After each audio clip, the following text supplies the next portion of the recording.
Hello, everybody. Welcome to a very special stream. We've got the Mike Hadley, the man who is day two'd like every legacy GP with Goblins. Say hi, Mike. Hey, how you doing, guys? All right. Someone please in the chat let us know if Mike's audio is coming through okay. He looked like, based on the sound mixer, it looks like he's coming through all right to me, but just let us know. You can hear it well? Okay. Sweet. So I guess introduce yourself a little bit, Hadley. You're fabled in the Goblins community to some extent as the guy who like always day twos the GP, and you've got a number of other strong finishes at other events. I appreciate that. Yeah, so little backstory. I played Magic, gosh, back when like fourth edition Ice Age was a thing, and at that time, it was tabletop. There was no sleeves. You still find out prices of cards through Scry every month, that kind of thing. So it was just it was a fun hobby, something to do to pass time. It was better than chess because it was more interactive and stuff like that. So I played for a few years, and then like a lot of like some there was like a faction of folks who kept up with it, and then probably a faction of people were like, all right, this is fun. I'm gonna pick up Pogs or something else, and then just gave it up. So I gave up Magic for a long time, and actually got reintroduced to Magic with Legacy. So I moved here to Arizona. I was a kid when I played, and then I graduated college, moved to Arizona, was bored, had nothing to do, went to the mall, seen some people at one of the game stores playing Magic. I was like, oh, that's still a thing. I used to play that like 10, 15, 10, 12 years ago. And then they said, oh, yeah. And so from there, a couple of buddies were going to a quote unquote legacy tournament. I didn't even know what that meant. Hmm. And on the ride down to the tournament, they handed me a legacy deck. And basically, the tournament was about 2 hours away. So over a 2 hour period, they just kind of explained to me what the cards did, what they meant, Oh and all this man, stuff and stuff. actual And crash it was, course. yeah, and it was Goblins. So prior to Wow. that, I played a couple of games of Standard, and they was like, yes, it's called Legacy. This is Goblins. And so went down to a tournament, literally never even heard of Legacy before, made it to the quarterfinals of some tournament with Goblins, lost to Umazawa's G-Take because I didn't quite understand how the card worked and the interactions. Okay, And fair. and so that was the reason I stuck with Goblins. It was genuinely because this kid was. I felt like he just knew more than I did, and I was like, I don't think you better than me. You just actually know what you're doing, and I don't. And so I just kept Goblins, and I was like, my goal is to become the best I can with this deck. It wasn't even about legacy; it was just become the best I can, so I don't ever get embarrassed again. And that was probably like 2015, 2016, and so yeah, the rest is history. Been only playing Goblins in Legacy since then, and it's really been more of I think a personal competition with myself to see how I can just fare well with this particular deck, and so That that's why I that picked is it up. really that's really close to what I do. Like how Yeah, my kind of perspective, like the desire to achieve mastery over this one deck, yeah. kind of for Can your I own ask? sake. Can I ask what got you into Goblins? Yeah. So it's kind of funny. Our stories are very similar, though. I'm a good bit younger than you. I'm 24 in a month. Like I turned 24 in August. So I started very young, but I also Okay. had like a 10-year break. It feels like. Like I started Magic when I was learning how to read. I was like 3 years old, and I had an older brother and a bunch of older kids on the block that all played. And so I played up until like Lorwyn, and then everyone kind of stopped playing, and then stepped away from the game for a long time because I didn't have anyone to play with. Um, and then in later high school and in college, especially in college, my best friend kind of got me back into the game. He introduced me into like the competitive side of the game because I was always just like always kitchen table kind of Yeah. stuff. Um, and he introduced me to like the very concept of formats and stuff. That was in Yeah. 2014, and then I was kind of getting more and more into it. I was watching, the when SCG had weekly coverage, it's like paper magic coverage nonstop on Twitch and stuff. I was really getting into that. I was like watching all the pro tours, and then Legacy began appealing to me because I don't know, I just liked a lot of the older cards because they were nostalgic for me. Yeah. And I had 2 Aether Vials, Jump Home Incinerator, a War Chief, a Pile Driver, Siege Gang Commander, or 2 of like the old cards I had from when I was a kid. And that's I was like, okay, I'm gonna start building goblins. And a bunch of Fallen Empire goblin grenades. I had a couple of those. And I just slowly kind of built the deck. And then kind of finished it junior year of college while I was abroad in Scotland, and the LGSs there were like at a decent legacy community that I kind of pestered into showing up every week so we could play. I was like the American who should. I was like, hey, you know, play legacy, you know. And you know that kind of set me on the train. I was posting in the source all the time, and kind of haven't put the deck down since. Nice. That's a cool story. Very cool story. A lot of similarity. I'll Right. say this. I've never really. I may have said it out loud to 1 or 2 people, but I feel like this is a place to say it. I've always told myself I will either put goblins down. I'll put goblins down and pick up another legacy deck after I win a GP with goblins. That's it. So, That's and the I'm, goal. and so I don't know if maybe this is my excuse. I was saying this the other day on the legacy pit. I've been bridesmaid a whole lot. And Yeah. so part of me is like, man, what I'm learning is I'm doing enough to get myself there, but not enough to get over the hump.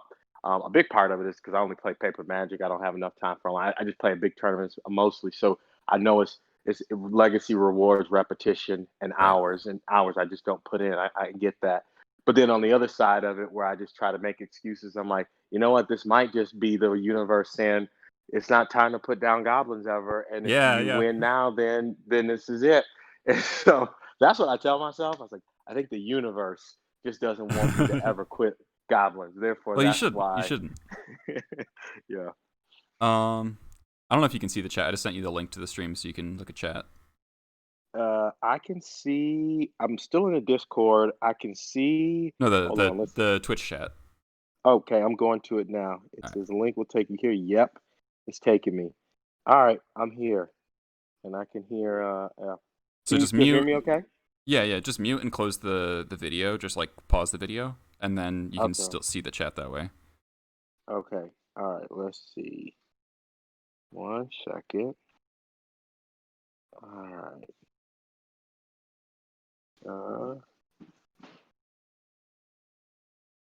Got a couple questions already. Question number 1: why aren't you more active in the Discord? Everyone wants to hear from you. And can you hear me? Okay. I think I paused it. If not, let me know. Yeah, you're fine. Okay. Most of the reason is simply just because timing. So because of I just think just my overall time. I mentioned you at the start of our calls. Like, look, I'm not good with technology. I got to learn a lot of stuff there, and just because of my job, I work a lot, travel a lot, and so I just the different work platforms and other things I'm doing. I just never have enough time. But since quarantine, especially last month or so, I've tried to be a little bit more active. Believe it or not, I might not comment or respond, but I will take time to go through and kind of read and see what people are talking about. But That's cool. we'll try to be more active when I can. Anubis wants us to argue about Sharpshooter.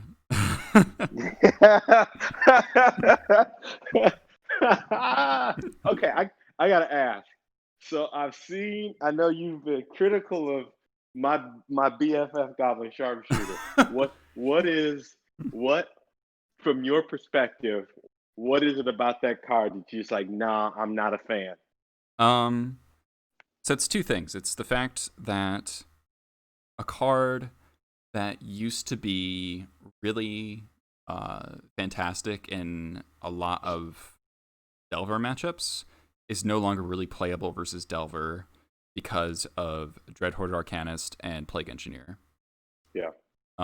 It is so hard to untap with a Sharpshooter against Delver now that and the tempo loss is so significant that I'd rather have the much more consistent Pashlik Mons that doesn't need to untap, and Pashlik I really like for the instant speed combo kill with Sling Gang Lieutenant, and its overall synergy with Skirt Prospector. I like that it makes the main deck Caracas I frequently play I'll have a little bit higher utility, so it's not just opposing legends. I can protect my own Pashlik Mons.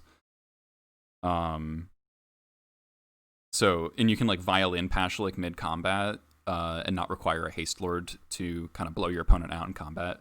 So that's why I'm kind of a big fan of Pashlik. And Pashlik's this anti-Plague Engineer card, kind of secretly, right? Because if you have the Pashlik Mons and they have a Plague Engineer, you can either cast your 1/1s to kill the Plague Engineer, or you can, if you just have, like, say, like a Ringleader or any other 2/2 and a Pashlik Mons, you can activate the Pashlik, ping your opponent for 1. The Ringleader dies, makes 2 1/1s that die, and then those 2 1/1s die, and then you can kill the Plague Engineer with it. Gotcha. So you've definitely put a lot of thought into your reasoning, and everything you said to me makes complete sense. It's the logic makes sense, the rationale, especially some of the matchups where those kind of cards do matter a lot. So what I say about Sharpshooter, I don't know if I've given it as much thought as you've given mine, but I would say something that people I've seen in the past probably give me a little flack about a question is just why not just Sharpshooter, but just how much how consistent I am with the card choices I Yeah, play. you play like the same list every time.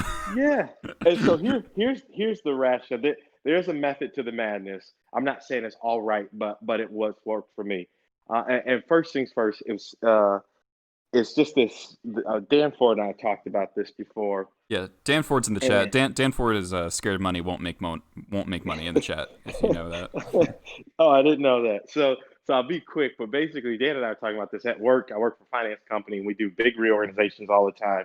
This whole concept of called strategy, structure, talent. It's basically a fancy way of saying how do you think about what you're trying to accomplish, how you set up a strategy, put the infrastructure around it, and then the talent. And so what I find with Legacy or with Magic sometimes is typically we start with the individual cards, the talent, but not start with saying, what is my objective and what am I trying to accomplish? And so I try kind of like, at least for me, when I sit down at a tournament or think about playing in a GP or something, I don't start with saying what cards are good. I start by saying, what is it that I'm trying to accomplish and how am I trying to win? If I'm at a 6-round tournament versus a 15-round tournament, what part of the country or the world I'm in, what new sets have come out. So that all of that context plays into my decision making. What's popular? So from there, I say, okay, in a combo heavy format or a depth heavy format, I think, okay, I've got to kind of build a game plan over a 15-round tournament that I might run into that deck 3 or 4 times. So that's kind of how I start. Then I go to, okay, so what are the things or the ways in which I win? Am I have to be as fast or faster? Or is it going to be a lot of grinding matchups where I need to be able to be slower, more methodical, and win a longer game? Then I get to, okay, so what cards help me to accomplish that objective?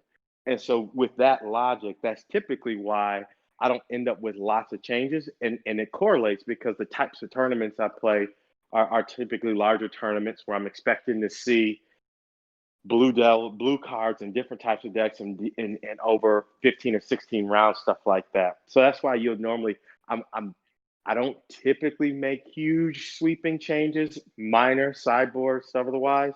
And that's a little bit of that. And that's where Sharpshooter comes in. And I think you guys, anybody that's tuned into the pit or anybody who's ever played or seen me play, I'm sure everybody who has ever seen me play or where I've played, seen me have a Sharpshooter story. Mm-hmm. And it just fits my style of play. I like the ability to be able to kill opponent's creatures or manipulate the board to where I can do not just my side, but their side, where I can hit planeswalkers at certain places. And kind of like everything you said with Prospector, with Sling Gang, all that kind of stuff. So that card fits my, but I don't think Mons is wrong. I don't think Sharpshooter is wrong. I think kind of like what you were saying, you got to look at the meta. I think you also need to consider what's your style of play, and how you like to play when you're most comfortable, and then think about those types of decisions. Don't just do it because Dan is doing it or Mike's doing it or Eli's doing it. Mm-hmm. Do it based on what you're trying to accomplish and then build kind of around that. At least that's the approach I take. Yeah, that's really good. Dan does it because Dan's doing it. Okay, that's fair. I think that's a really good answer. And, I do get the appeal of Sharpshooter in certain matchups. Like in your match on the pit, the game 3 against Elves with Sharpshooter was awesome. Yeah. Those are definitely times that Sharpshooter shines. Like I do see justification for Sharpshooter if you are facing a lot of Elves, Death and Taxes, Infect, and Dredge, because those are the matchups where it's like you need Sharpshooter's like this kind of prison card against creature decks where it's just like they can't cast spells anymore because they just immediately die. It like locks people out of games. Whereas Pashlik Mons is more like of a mid-range type card, but it does give this combo kill element, of course. The thing that really flips it for me is I think Delver is really popular online, and Dreadhorde Arcanist and Plague Engineer are really popular. So I feel like I need to minimize my my exposure to those effects. And I think that makes a lot of sense. Here in the Valley, I'll run into decks like people play stuff like Moat or Enchantress or stuff like that, and just got to be able to. For me, how do I push through damage in these types of games, or like the decks you mentioned. So I put an exclamation point behind what you just mentioned, like the if for anybody listening, or you're thinking about decisions, if it's Mons or Sharpshooter, if it's the fourth of something, one of something, and I go back to kind of what you just mentioned is think about your meta. What are you trying to accomplish? What fits that? Build around it. I'm a firm believer of you got to be comfortable with what you're doing, because when you're comfortable with it, I think you have more openness to it. You have more familiarity. It's kind of like muscle memory too. Right. Like sports, people are good at that, right? You got to be ready for that game-winning shot because you've done it and done it and done it. You're comfortable with that. Find where your comfort zone is, because when it matters, that's when it'll show up and you'll perform your best. Yeah, that's a really good point. Lord Beerus just rated us with 17 people. Thanks a lot. Appreciate that. What are the questions we got here? Who's the other person on the mic? We got Mike Hadley. He is renowned for his Goblin expertise, so he's joining us today graciously. Any thoughts on the rumored Harbinger ban in Modern? Not that it impacts Legacy. I think that's just fake. I don't think that's a real thing. I've heard a buddy of mine as a grinder, and he was telling me the other day, he's like, actually, Goblins in Modern is a thing. Yeah, it's very good. And I was like, I believe you. I'm not playing Modern, but I was like, all right, if you say so. Yeah. Why? So I think this is specifically for you. Why does your list have such a high average CMC, and why are you still playing Goblin Settler? So going back to what we were just talking about, so Settler was good. I think 2018 Settler was just MVP for me, and even a little bit of early 2019. That's when Depths was popular, Lands was popular. People were being greedy with like Eldrazi. So there's that was like house, and that was the backbone behind a lot of my success. 2019, I wasn't on it as much. It was more like Munitions Expert, Crater Maker. Quite frankly, this year, because I haven't played much Magic or much Legacy, when I was in the pit, I was like, well, I'm about to. There was my place to learn. I want to play one Muxus, couple of Snoops. Curve wise, I don't know if maybe it was high. It was one Muxus, one Kiki Jiki. I don't think. I think your curve on the Legacy pit wasn't that high, but I noticed that in your when I've looked at your lists in the past, I'm like, man, that's a ton of 4-drops, and a 5-drop. Like something I really emphasize in my lists is trying to drop the curve as much as possible, or have extra ways to cheat on mana. Because I think Goblins loses to, more than anything else, to getting stuck on mana and not being able to cast spells.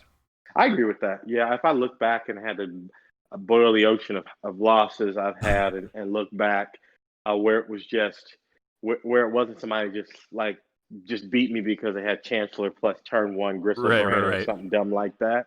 I think I could go back and I'd probably say a decent amount of losses, 20-25% maybe, where because of some type of, oh man, I drew a Wasteland when I needed a red source, or I'm sitting here on 3 when I really need to get to 4. I'm on 4, but I'm stuck not being able to 2 spells per turn, and that especially against like blue red Delver stuff Yeah, like that comes up. yeah, And but and again, that's not that's one of those things that when I reflect and I go back and look and say maybe that's one of the things that's keeping me from getting over the hump from where I'm at is, hey, maybe I need to add one more red source, or hey, maybe drop a 4 or something like that. yeah. That was always my. I But think at that was least always my biggest like criticism whenever I saw your list. You always have like 15 red sources. And I'm very strongly of the opinion that Goblins is like a 16 red source deck at the minimum.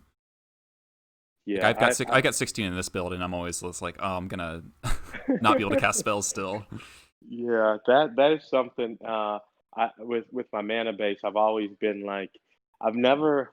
If I wish I would probably go back more and pay better attention to my mana base, or maybe even track my wins or losses.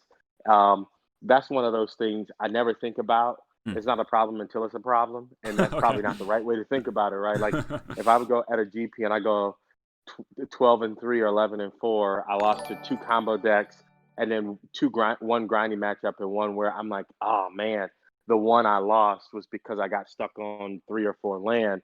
So statistically speaking, I'm like, well, I mean, out of 15 rounds, if it happened once, yeah, and I'm not saying that's the right way to think about it. That's the Hmm. obvious. That's one of those places where, I'm like all of us. I'm sure there's stuff I can do different. I watch other people.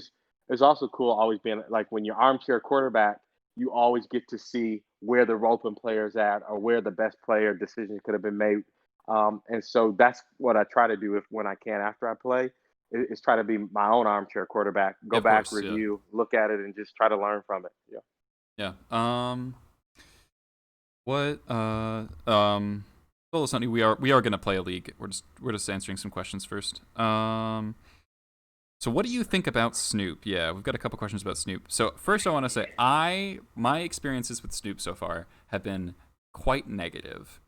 Really? Yes. Tell me more about that. So my my experience so far is that as a fair card is too inconsistent to deliver card advantage, and it forces you into suboptimal lines of play because it's like I want to cast this goblin off the top of my deck because I want to get the value, but it's not the best goblin for the moment. I would rather play this other card in my hand. It Hmm. it doesn't play well with Lackey or Vial. Well, it's okay with Vial, but you can't like Vial things off the top of your deck is what I mean. And it's really red mana intensive. So if you Yeah. have a sequence, you go like turn 1 drop, turn 2 port you, turn 3 Snoop, can't cast uh can't cast anything off the Snoop, right? Yeah. Um, So, so it's more of a red mana issue that has really bothered me, and then it doesn't speed up any of our combo matchups, right? Because we can already kill on turn 3, so like that's not something new. Um, So that's been my experience with Snoop. And then it's also, I've had like some really unfortunate, this is probably just variance, but some really unfortunate things where it's like, I was playing last night, I tried Snoop again, and I cast it, and I was playing against I don't know if you're really familiar with this archetype, it's kind of new. People have kind of combined Snow Control with World Gorger Dragon combo. Uh, I've been hearing about it. I've not played against it, but yeah, I've heard a bit about this. yeah, so it's like it's kind of a combo control deck. Like it's got all the snow control type stuff, but it also plays Entombs and Animate Deads, and World Gorger, a single World Gorger, and so it's a pretty interesting matchup, I think. But I played my Snoop, and then I revealed Surgical on top of my deck, and then I draw, and I had a Cavern on top of my deck. And then they plowed the Snoop, so it got 0 card advantage, attacked for 2 once, and and then when they went they went Mystic Sanctuary, Get Back, Source the Plowshares, and I went to Surgical their Plow because I had a Muxus in play that I wanted to protect because I had a Caracas that I was about to untap with, and they forced the Surgical, and then I had double Caverns, so I think, and they'd like brainstormed and stuff. This was much later in the game, but I was like, if I hadn't revealed to them that I had the Surgical in my hand, they would have brainstormed those forces away because there was like Surgical was the only card that they were ever going to be able to force this game. Yeah. So that felt really bad. I was like, God damn it, this card sucks. So everything that could have went wrong. Hmm. On top of you already questioning the card, you're like, Yeah, guys, yeah, this is it. yeah. Yeah. So Which, I've played 3 leagues or 4 leagues with Snoop, and my combined record was like 30 something percent win rate, like yeah. really bad. Yeah. So I think this. So one, I appreciate your perspective and point of view, because though I've played Goblins for years, I think it's fair to say you're never done learning, right? And Hmm. hearing, I always like to hear different perspectives or points of view, because that's how you get better and try and learn stuff that you wouldn't have thought about. So for me, when I saw Snoop and started thinking, at first I was like, this seems okay. But then as I start thinking about it and test it a little bit more, I've been a fan. And I think going back to kind of like we were talking about with Mons and Sharpshooter. Hmm. So interestingly enough, the same thing you were saying about Snoop is how I feel about Shelik Mons. Is I've played with it before, and it always just seems like it don't fit my game plan. Hmm. I never really have 4 mana to untap to make 2/1/1s. If I'm at a place where I can make 2/1/1s, the game's probably over anyway. But this 3 drop coming down to be able to just stand here as a brick wall. I want my stuff to do something on impact. All right. So it's never, Grinzo was another one. I was like, I like the idea of it where you can reveal cards and put a goblin in play, but it's like, it never fit for me in the style of play. But Snoop, on the other hand, I think because I play a bit more methodical game, I'm a bit more controlling, and I'm one who likes to tightrope walk. I'll wait till the last minute, pick my shots, and I'll go from stalling or losing to just winning. It gradually, and then suddenly the game's over, and that's the style of play that I have. So See, I the feel like Snoop was, Snoop encourages the opposite, where like Snoop is a very proactive card. it Where, is, but oh, like, for sure. so I I agree with you, but I feel like Snoop encourages the opposite of what so you're saying. so I look at it much like a planeswalker. It's like a sub game within a game, and I could be wrong. So I think about it this way: so you get to manipulate the top of your deck a bit. You got to fetch land out other cards. There's that. There's the text of being able to protect what's on the top, where you've got like a sling gang or a sharpshooter or something like that. So you've got that ability. But then you just still got a body that can just win out of anywhere. So I don't necessarily look at it as, though I do have a couple combo pieces, I look at it as something that's going to help me get incremental value over a longer game. And there was a couple times where it was like where I can pick, like I said, pick my shot. I gradually, and then suddenly I can just win the game. Hmm. But am I sold on it? If you asked me today, if I was going to a GP today, would I be playing Snoop? I'm not sure, and I think it's less about Snoop, but more about, I'll say, like, some of the other things I'd have to do, like play Harbinger. That card I don't like, Yeah, but right. but It's pretty Harbinger, bad. Harbinger is the straw that serves the drink, right? So Right. Yeah. Yeah. that Yeah. that that's what I would think about. But again, I think it goes back to, and I sound like a broken record, what you and I talked about with Sharpshooter and Mons. It starts with style of play. What are you trying to accomplish? And then how does that fit into the overall narrative? For me, it does fit to some degree because I want to play more of a controlling game and then just turn the corner when I'm ready. So for at least right now, I think I still like it and want to get some more reps before I determine whether or not it has a permanent residence in my 75. Gotcha. Um, let's see if there's anything else. I've got to kind of want to move on soon, but Yeah. Dan had a pretty funny question. How the hell are you clairvoyant with knowing what's in people's hands? I was really impressed. That was the number one thing I was impressed on when I saw you on the Legacy Pit, is that you had amazing reads of what was in people's hands. It was really cool. Yeah, so I've got somewhat of a reputation for that. I didn't think it was that special or popular. I just assumed everybody did that. So whenever I sit across from people, I've got some tells. My friends will tell you if I'm playing. I typically will sit for a second if I'm quiet. If I'm sitting quiet and not tapping the table, it's me figuring out what's in your hand and helping me to sculpt what I'm going to do over the next 3 or 4 turns. Hmm. If I'm sitting quiet and I start tapping the table, I am calculating how I am going to beat you. And I once and so when I play against people, those are easy reads. When they see me quiet, they're like, "You trying to figure out what I'm playing? What's in my hand?" And I'm like, "Yeah, da, da." And then when I sit back and I lean forward and tap the table a couple times, instantly people are like, am I dead? I'm like, probably in 2 turns, and there's nothing you can do about it no matter what you got in your hand. Uh, and so you people I've played in tournaments, and it's not to be cocky or arrogant, but it's just like, all right, I've manipulated the game to a way where I know what's about to happen, and I think it goes back to I'm gonna keep sounding like a broker. Is really understanding what you were trying to do and the object. I think sometimes people lose sight of the objective in the middle of the game. You're deploying your Right. threats. You're thinking about, oh my gosh, this Delver's hit me. Oh, this. I think every turn you need to stop when you draw and ask yourself, how do I win the game? Yeah. Not how do I cast my spells, not what is my opponent doing. You stop and you ask yourself, what do I need to do to win the game? And then Yeah. from there, you take into account board state, what your opponent's done the last 2 or 3 turns, and what are they setting up for. Once you kind of do that and get in that habit, it's almost like your opponent's playing like face up. Hmm. And when you can get to that place, even if to that point, it makes it really easy. I'll quickly say this. I was playing in a tournament I was playing in the GP Bologna last year, Hmm. game 3. I think Marcelo was there, and we had never met before, but I didn't know it was him. And he was standing there, and someone else playing Goblins was standing there. So we had a judge call game 3. Guy had 6 or 7 cards in hand. I mean, it's close. He's playing Miracles or something like that. It's a nail biter. And so as the judge comes over, it gave me time to think. And as I'm sitting there, I got out a life pad and I start writing. I literally wrote 6, and then I wrote top of deck, like what I believe the next card would be based on how he pondered and brainstormed. Hmm. So he was pretty cool about it. And I said, hey, I wrote down what I think is in your hand and what I think's on the top of your deck. And based on that, that's how I'm going to play the next 2 turns, right? Just because we're having fun. And he said, you want to tell me? And I said, yeah, here's what I think you got. I mean, I was like, is there nothing you can do? I said, because if this is what you got, I think I can win. So I read off the cards and what I thought was on the top. And I was like, and I think the next thing you're probably going to do is play a Jace and do it, right? So next 2 turns, that's exactly what happens.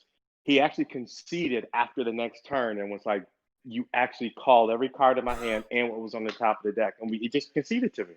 That's And that amazing. felt pretty good. That's Yeah. amazing. You're just pure mind reading. That's so cool. Yeah, but I think if you just watch the board state a lot, watch what your opponents are doing, and keep asking yourself how you win the game, I'm not kidding. The answers are hidden in plain sight. You just Mm. got to take the time to be thoughtful about it, and really really be thoughtful about what's happened, what hasn't happened, Yeah. and you start to get more in the habit of doing that. I think that takes a really good knowledge of what's in your opponent's deck as well, because it's like, especially in the early stages of the game, you have to ask yourself, what kind of hand do they keep? What kind, like if X and Y has happened throughout, turns 1 through 3, what does that say about like the hand they kept? And then you can extrapolate, oh, they kept this type of hand. Yeah. Delver didn't play a threat on turn 1. What does that mean? Yeah. They've got to have 2 pieces of counter magic, maybe a wasteland and a 2-drop, something like that. Yeah, I was playing. There's a video online you can watch playing Andrew Cuneo for top 8 of I watched that match. Richmond. I watched that So match. you don't hear it, but at the table, I'm literally explaining to him what I think's in his hand on game 2, and I'm saying, "Here's the hand I've got." And I mean, it don't change anything. I was like, I think you're gonna do this. And in my head, I was like, all right, I just need you not to do this, this, and this in these consecutive order. And we laughed because that's exactly what happened. I was like, he's gonna turn 1 swords, fine. Turn 2, he's gonna either ponder brainstorm, hopefully not play search. I had a red blast. Like I want to hold the red blast for Jace, but I gotta destroy search. People are like, well, he won't flip. He can flip it. He can waste it, but it wasn't about wasteland. If you watch game 1, he knew what he was doing with the search. He was setting up turns and getting so much incremental value. Right. Like, I can't do that because this game's going long. So over 10 turns, it's almost like he's gotten 5 extra cards with that card out. Mm-hmm. I was like, okay, so I'll do this. Then the next time I play this, I was like, he just can't cancel his judgment or swords. And then I side drew and canceled his judgment. And I was like, you got to be kidding me. But it was one of those things. But I wasn't upset. I wasn't upset because I in my mind, I was like, I played it perfect. I played to my outs, predicted what would happen, and gave myself the best chance I had to win. And the better man won. And so I couldn't be upset, but I was proud of my rational decision making there too. All right, Mike. Anubis said that he saw you at GP Atlantis last year, first event. Wanted to say hi, but didn't. Regretted it ever since. You got a lot of fans in the Goblin community. Oh, and also Pinguster wants to know what mountain art you use. I've got, I don't know. I get people troll me about this. My deck's foil, and I just grab foil mountains. I think I've got some full art foils. I got an arena foil mountain. In true I Goblin don't know. fashion, you gotta mix it up.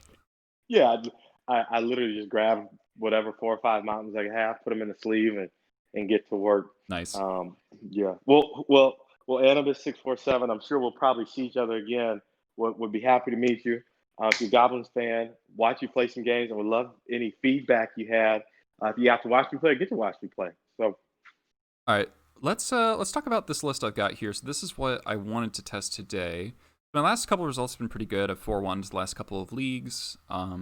Mostly just losing to the combo deck that I run into when I'm 4-0. You know, once it was elves, and I misplayed a little bit, and then the other was turbo depths, which is just like such a hard matchup.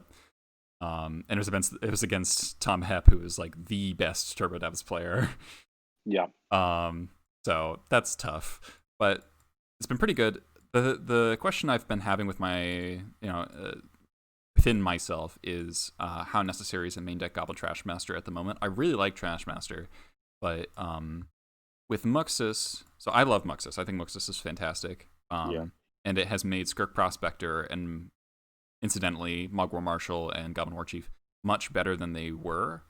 Because I've powered out a lot of Muxuses on turn 3 and 4 without even needing Lackey.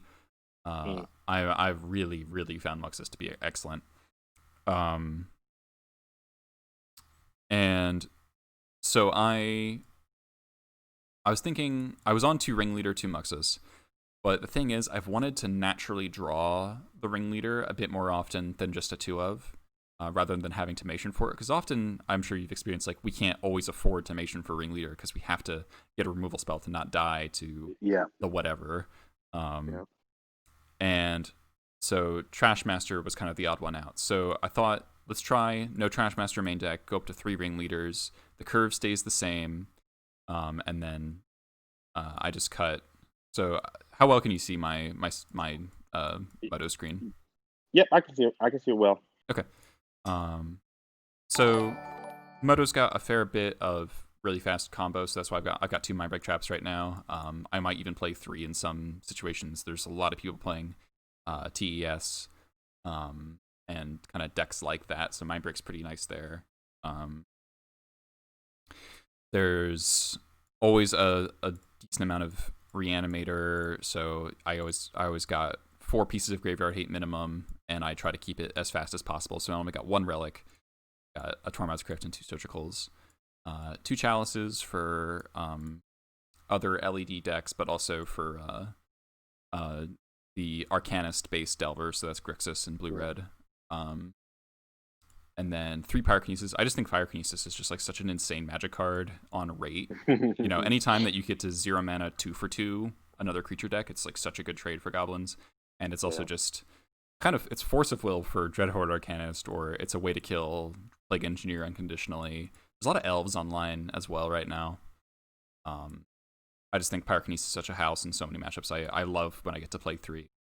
And then Trashmaster for Death and Taxes, other Stoneforge matchups, but also lands for to get things out of Punishing Fire range, 4-color Loam. And then it's also really good against combo decks in my experience, against TES blowing up Wishclaw Talisman, Chrome Mox Diamond. And then last I got 2 Red Blasts. I basically never enter a league without 2 Red Blasts for Oko, Show and Tell, even just Delvers, but also like the thing that frustrates me the most is that we're like really favored against a lot of blue decks, but the card we can lose to just straight up is Back to Basics.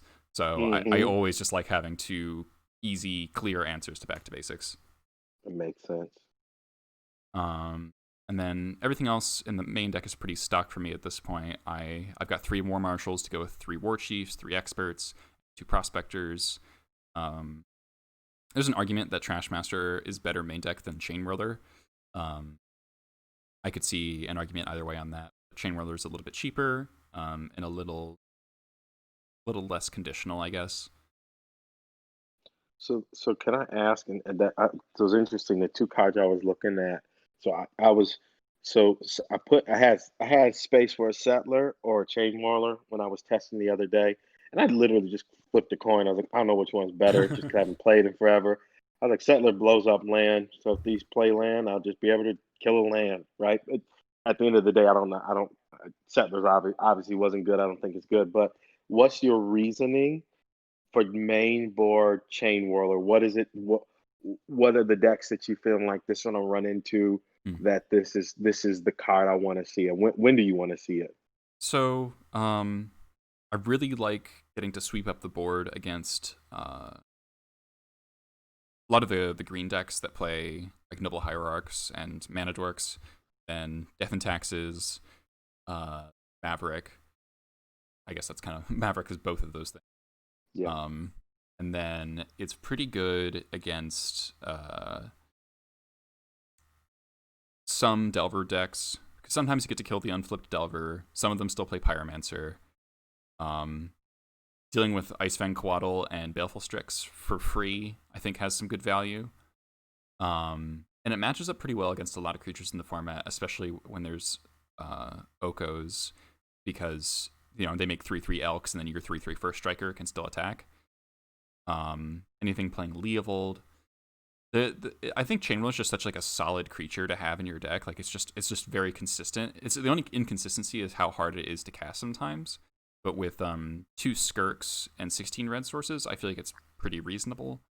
yeah, So I guess also the having a main deck way to deal with Empty the Warrens has some value as well. yeah. I like that. And forgive me, my asking wasn't to indict you.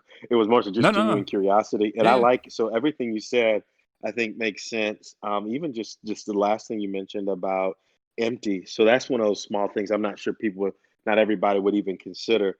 But think about how many times they go turn one or turn two, make 12 bros, and you're like, okay, block with my lackey, then block with my war marshal, and you're like, okay, I'm at 6, and they got eight or nine bros left, and then be able to slam that. Yeah. And literally, you just win. You go from losing the game to automatically winning the game. So I Yeah. think that makes a lot of sense. And so yeah, so I think from that seat, um, I can see the reasoning here for why Trash Master would be in the side and this would be in the main. Let me ask this question: Is Chain Whirler ever a sideboard card to you, or is it a main board or nothing card? No, I've played Chainwhirler sideboard before. Sure. Yeah, just curious. Okay, yeah, I like the list. Um, I'll be curious. I'm a fan. I think Pile Driver. Dan Ford and I talk about this. I just asked him. I've always been of the favor. Pile Driver is either 2, 4, or 0, so it's an even I number card I to me. 100%. I play 3 pile driver a good amount of the time, but I agree with you that 1 pile driver is the worst amount of pile driver to play. Yeah.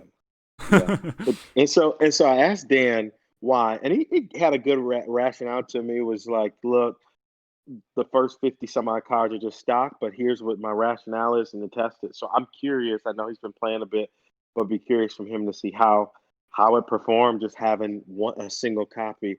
And prove me wrong. Like I want to learn what people are doing and how they could have to do it better. So I'm rooting to be wrong, but my rationale has always been 0, 2, or 4.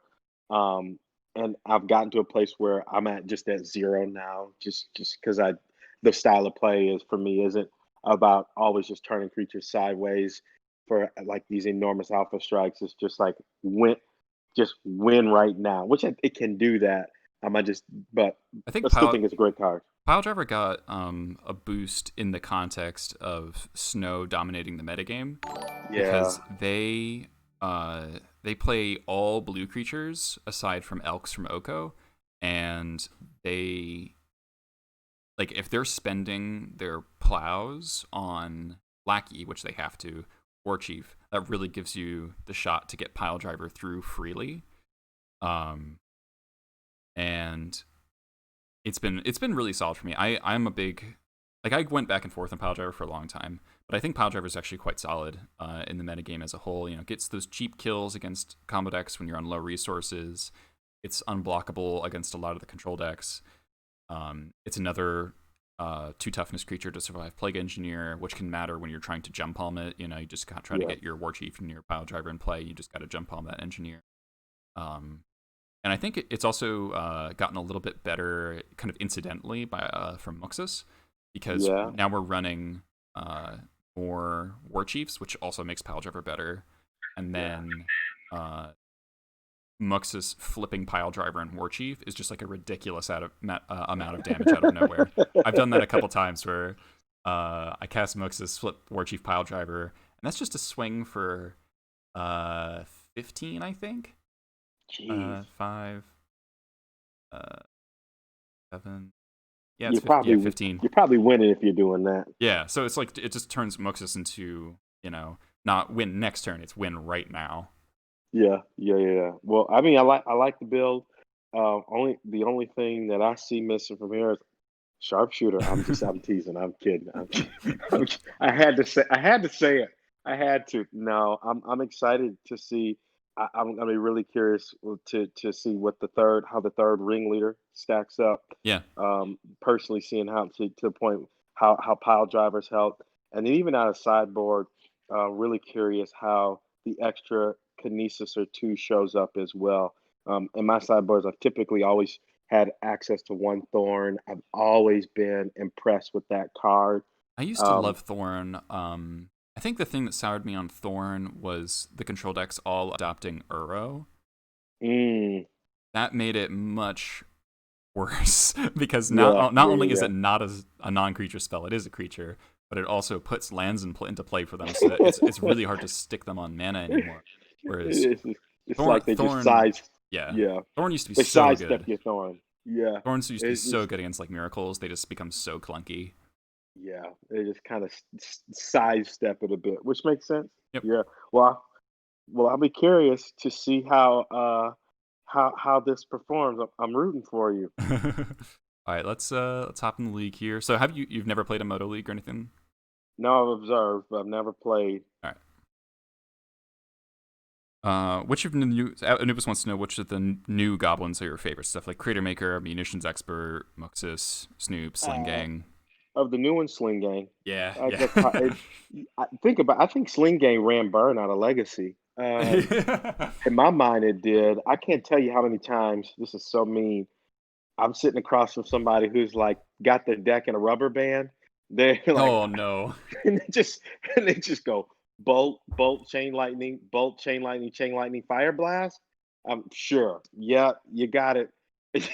They're literally reading the cards as they're casting them. But then to be able to get the sling aim down, just gain that Yeah, extra 1 or 2 life, and yeah. then like you mentioned with Mons and Sharpshooter, just be able to combo kill out of nowhere with those cards is just unbelievable. It really helped. It really Sling game helps. was It really helped the lands matchup in my experience. yeah. Also combo too, Yeah, being able to yeah, just go to 21 or 22. yeah. Merit Lage, or I like killing people after they cast their ad nauseum. Mm-hmm.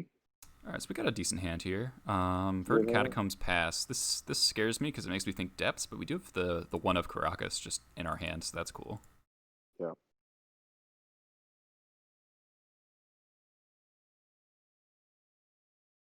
Look at that. That was a good draw. Yeah, our hand is pretty strong against depths actually. For not having a wasteland, it's about as good as it gets.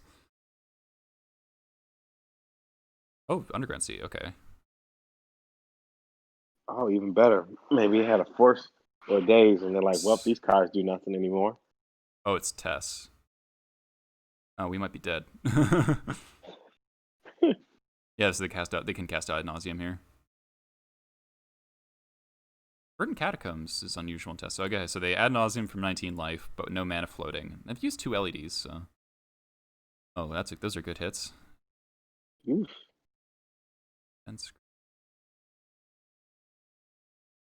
Wow.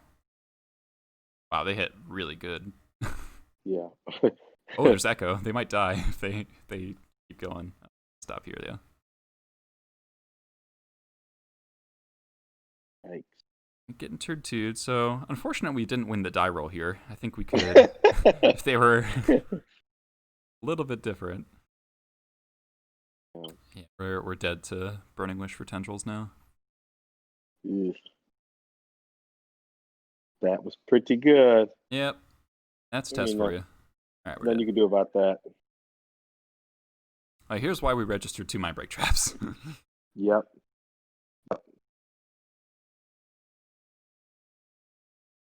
All right, so I like the 2 mind breaks. Since they're on Echo the Aeons, I like Red Blasts, Trashmaster, Chalice, Needle. How do you feel about Surgical against Tess? I am a fan of bringing in anything that's going to even give you a percent. Yeah. So, like, I like Crypt, I like Relic, I like Surgical. Well, I feel like I don't think Crypt and Relic like literally do anything against Tess. Like there are no cards that interact with it. so. Don't they like shuffle and draw more cards or something crazy? Ain't that how the deck works? Well, So you put a bunch. they play a time twister effect. Yeah, so they just put a bunch of they do a bunch of stuff like LED, LED, LED, make a bunch of mana, shuffle, draw 7 more. Yeah, So it might not be, it's not great, but to me, if like I can just hit the graveyard after they go LED, LED, something, it's like statistically now there's 2 less LEDs I got to worry about when trying to combo off. So sure. I'm not saying it's the best, but in matchups like this, I am just trying to get as much percentage points as possible. And in there, I take out any card that just don't win me the game. Hmm. So like for me, I'd rather see a Surgical than an Aether Vial. I'd rather see a Sure. Crypt than an Aether Vial. So that's my logic for those types of matchups. But I could be wrong. I feel like Tess is like one of those things. There's so little things that interact with the graveyard, and given how I'm sideboarding, I almost want them to go for Echo the Aeons because that's what the Red Blast is for. Yeah. Um, and then like most of their lines are just not going to run into a situation where Relic or Crypt going to do anything. I liked one in Surgical because Surgical on LED, or you could Trash Master the Wishclaw Talisman and then Surgical them, so they don't have any tutors left. So that's Surgical has some marginal usage. So the way I sideboard, I cut the ringleaders, I cut the removal spells like the experts in the jump home. Yep. I shave a vial because you never want to draw 2, and you don't even really want to draw 1. Yep. Like I sometimes sideboard out all the vials against Tess. I kind of go back and forth. So I think this is what I shave the Crocus because it doesn't really do anything. Because it's just a dead card. Yeah. We're cutting the curve down a lot, so 23 lands is more functional. Yeah. And let's just hope they don't go turn 2 win again. Or we could well, the nice thing about Tess is that now they don't play as many discard spells, or some don't play any. Wow, this hand's insane. Yikes. This hand's How do we insane. lose? Oh How man. did we lose? Oh my god. So question is going to be, do we hold the Chalice to Chalice on 1, or do we Chalice on 0? I think it's Chalice on 0. I like leading with agree. Lackey in case they have some kind of weird counter spell, which they don't. And then just Chalice for 0, because here you got the Mind Break Trap. Next turn, you go untap, waste their land, put in a Muxus, and literally win the game. So you combo on turn 2. Yeah, basically. The appeal of playing Chalice on 1 is that if we get it on a 1, they can't discard us. So they can't take the Mind Break Trap. Yeah. And they also do play Chain of Vapor sometimes, so locking that out as an answer to Chalice does have some value. But I think this is overall better. It's just more efficient, because it also means we have to Wasteland this turn. Yeah, I think this game's going to be over. So I would predict they probably have an LED or 2 in hand or something, and they just can't power some. You're just trying to win before I can power out a combo, which you are about to do. Yeah. Yep. This Muxus, unless it flips basically nothing, probably wins the game. And survey says, Get some good ones. okay.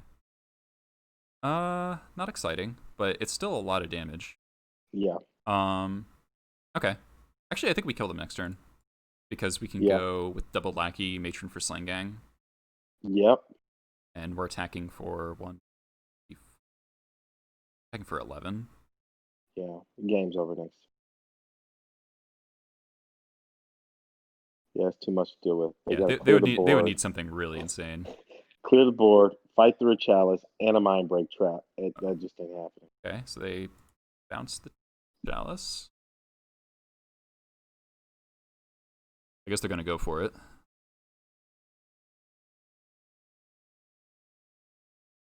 Double LED, good call. Yeah, so I think the Chalice on 0 was right because Yeah. it was, yeah.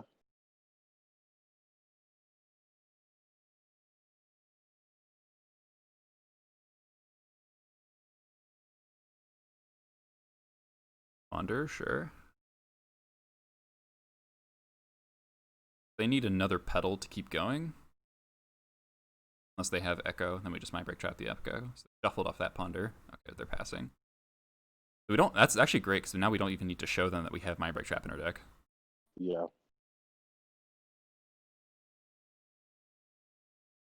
Hey, Legacy Council, we just started, so this is game 2 against Tess. We're down a game, but it looks like we got this one pretty in the bag. Gosh, and the red blast. Yeah. So, how does it feel to ride in the back of a limo? You laugh. All right, so let's double check. We definitely have Sling Gang.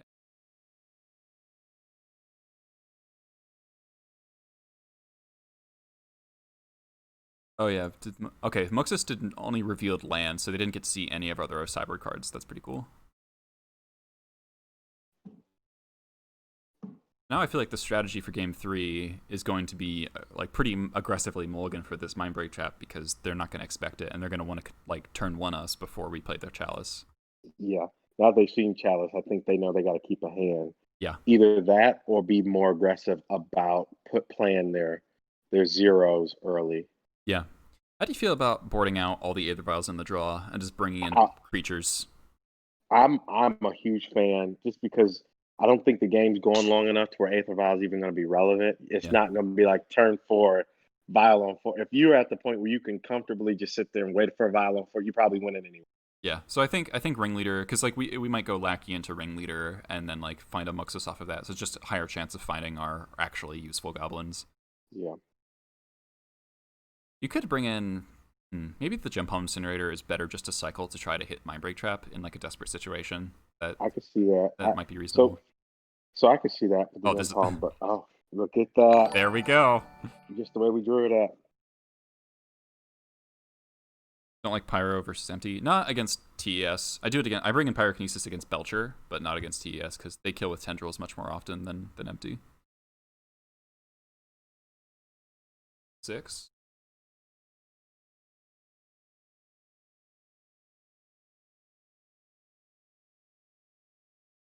There's some bluffs you can do on Moto where you can auto yield to things and make them think you have nothing, and then quickly turn off your auto yields and then Mindbreak Trap them. Kind of a Magic Online specific bluff. Gotcha. Noted.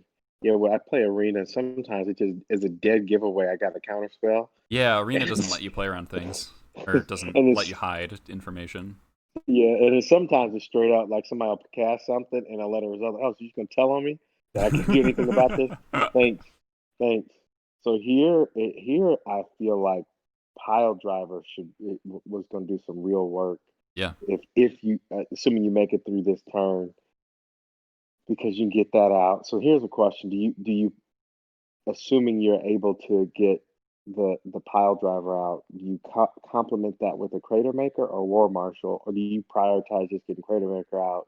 I think Crater Maker. Leaving the land up? I think Crater Maker because it deals 1 more damage, and then it also can pop an artifact that they might play.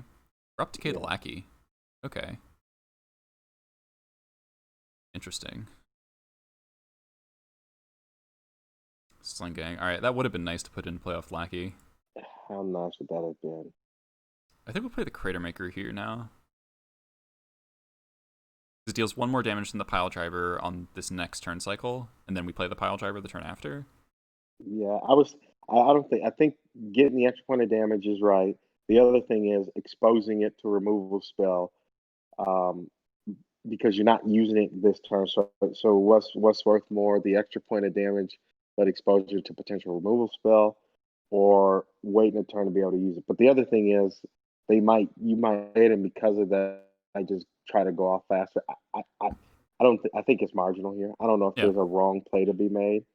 I guess if they got it, they got it. If we play Pile Driver and we draw War Chief, we'll prefer that we have played Pile Driver instead of the Crater Maker. That's 1 more damage. Yeah. But it's pretty close. I think I guess I'll do Pile Driver because they might play out a Witchclaw Talisman early, and then we can't. No, we can't shatter Witchclaw. Crater Maker, not colorless. They could play an LED though. Yeah. Potentially, they might from what they saw last game, they might be more inclined to just. Well, I think they're gonna try to go off now. Yep. Yeah.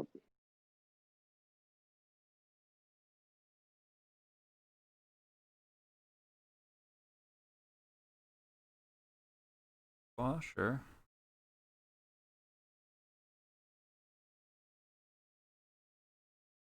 They have one card in hand.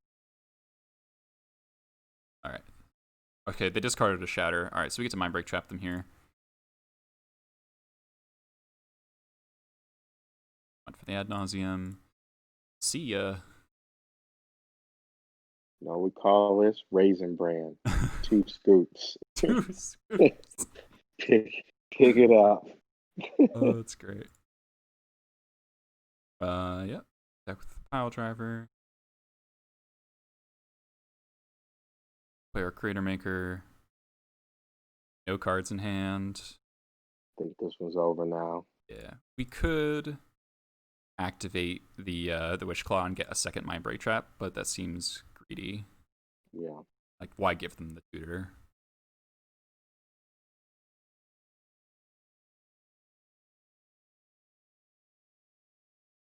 I think Critter Maker is better than War Marshal because we're going to play Sling Gang this turn.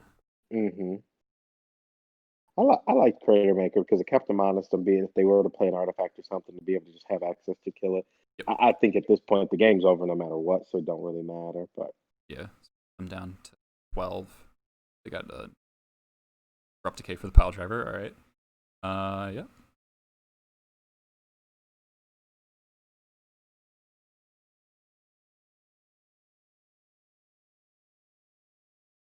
Now we Sling Gang.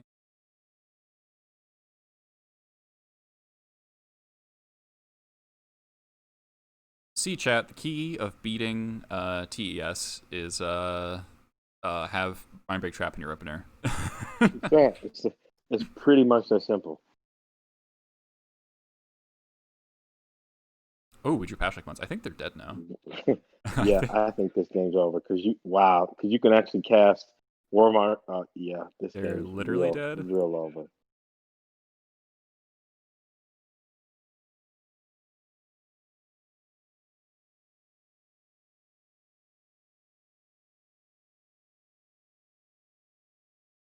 Yeah. Back to you for 5. 5, 10. 1, 2, 3, 4, 5, 6, 7, 8, 9. It's a lot of damage. Yeah.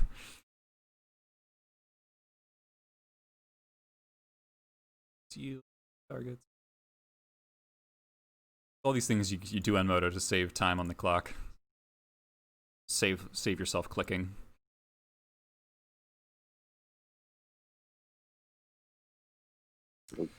You're gonna take it all. Boom. Whew. Nice. That was nice. That's a good way to get it started. Yeah.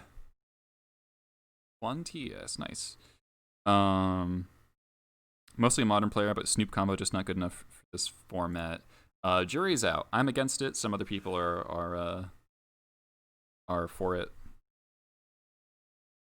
I think it's one of those things. It's early enough to where I think just it don't hurt to keep testing and keep learning. Yeah. Yep. All right. This seems like an okay hand. Yeah. Little land heavy, but it does things. Yeah. Cavern Lackey and Dematron can never be that bad. No. And I like the Caracas too. Yeah. If it happens to be something that Stikacho or Depths. Well, that Raisin Bran 2 scoops. I'm definitely going to say that. That is great. That's a great expression. Just don't say it to somebody's face. Yeah.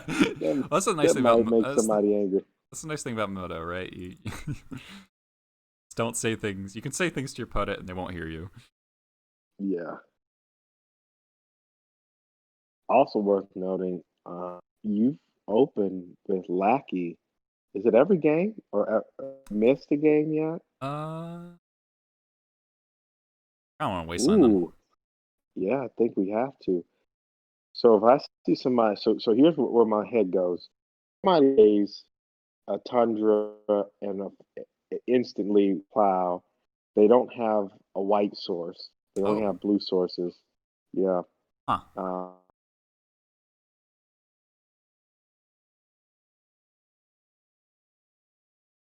Uh, Steve, what's the joke? Raisin Bran's a cereal that the tagline is 2 scoops. Our Australian audience is not. Oh, that sucks. Oh, but we're okay with. I think we're okay if they wasteland you here yeah. because you've got a vial and Oh, you, it's you an get to Oko. go up. Or maybe. This is like a weird deck we're playing against. So here's a question for you: from this position, as you draw, when you see now as you're playing, what like, how do you? Where's your mind go to say, okay, how am I winning? And you stop to ask yourself, what type of game do I need to play from here to win the game? Huh. So we're definitely matroning. And I think. What do you think? Badlands or mountains? I think more mountains because you don't want to get double wastelanded That's true. Yeah. against double wastelanded with an Oko out. They might make it Violet. There's something to be said about the fact that they make Violet 3/3. Yep. Um. So So here, I am partial to grabbing. I think Chain Whirler would be decent here. It takes out the Noble Hierarch for free, pings the yeah, Oko for 1, and then you can start attacking yeah, through the Elks, and you're going to be able to I cast like it that. through a Wasteland. I like that. There's an argument for Munitions Expert for the Vial, but they might I, elk the Vial if you do that. I like the Chain Whirler to your point. Yeah. Clears up the board on their side. Hits Oko. And if they make it a 3/3, you're fine with that because it's already a 3/3 and it's Yep. done what it's supposed to do. And if they don't, it stands up in front of the elk Mm-hmm. tokens. I feel like here they gotta turn the vial into an elk. They can't just not let vial tick up so you can do two things in one turn. Yeah. So if that be the case, I think you start to get ahead of schedule a little bit because you get the chain whirler down, get rid of hierarch, and potentially be able to punch the Oko for 4 damage. Yeah. And it's pretty tempting for them to Wasteland us, which secretly doesn't really matter because we have the second cavern. Mm-hmm. So this incentivizes them to Wasteland us instead of developing their own board, which is really nice. Yeah, yeah. The fact that they went tundra into this other fancy land in the wasteland, so they were land light, because you play out of wasteland and you don't wasteland. Says you land light and tundra on swords. They are trying to get to a longer game to be able to deploy more threats. So I think your ability to apply pressure. Oh, it made theirs a 3/3. I was not expecting that. I would have thought they would have wanted to deal with the vial soon. Yeah. How nice would it be if you drew a crater maker here? You can't Crater Maker Elks, unfortunately. They're green. Y- or I'm sorry, you're right. Or even a Expert would be munitions expert. Expert would be Yeah, really good. yeah. So I guess the other I read on Land Light, them being Land Light, is the fact that they played Waterlog Grove out yeah, because you probably want to play that last. yeah. I'm really surprised that they didn't deal with Vile sooner and Yeah. made that a 3/3. I think you at some point they have to deal with it, and I just don't believe Oh, in they're not. giving us more Oh, they turns. got a life from Loam. Okay, Field of the Dead. Okay. yeah, Wow. okay. That is not what I was expecting at all. This is interesting. Come on, 2 drop. Get some value out of this file. Hmm. Hmm. Hmm. So the scary thing about playing Chain Whirler is that they can ultimate Oko and give us a 3/3, and they have a 3/3 first strike. Yeah, and drawing ringleader here. Yeah, I like I think Ringleader. yeah, because you can hit some stuff again. You might be able to hit if you hit a munitions expert to deal with the 3/3 Yeah, and attack for 3. That seems really good. yeah, yeah, Yeah, I like that. Get another basic, especially since we saw that they have Loam playing Wasteland. yeah. I think they are going to regret not dealing with them unless they got something I'm not sure of. Yeah, Still, because if you get a 2 drop here, I just think then it'd be weird because you get a 2 drop, you add a violet in and 3. I think that just gives you so much incremental. and oh, Yeah, nice. There it is. Yep, there it is. Perfect. Yeah. Opponent's in a That all real spot now. that could have been all prevented. We could ignore the Oko if we wanted to. We could swing at their face for 3. I'm a fan of just getting that card off the board, especially with where you are and you Yeah. see what they're trying to do. So I guess they It can can take just up. They might elk their Noble Hierarch. yeah. They could. I think it's to our benefit to just not let that card do more because it start making Yeah. you could even make the 3/3 or make the create a food token, and so I think you're in a really good spot here because I think they're going to lean heavily on Loam, try to wasteland the cavern. Yep. Okay, so they got a Primeval Titan and a Dryad Arbor off the Loam and a Forest. Play the Tundra. Come on. Oh man, I want them so bad to play Dryad Arbor. United the Loam back. Reliquary. Sun for green sun for 3. Yep. Yep. So, well, this might be the So Dryad deck. Dryad of Elysian Groves.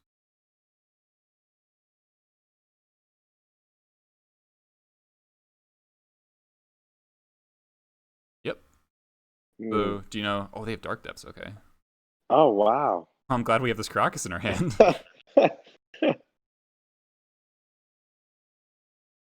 They're gloaming. Okay.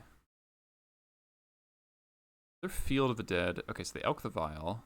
That's fine. We draw another Munitions Expert. That's so good.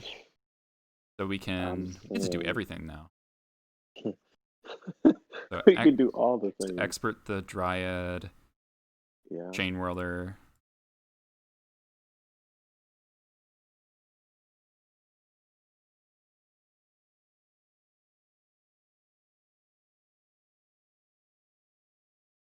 Yoko for 3 or for 4. Hit them for 3.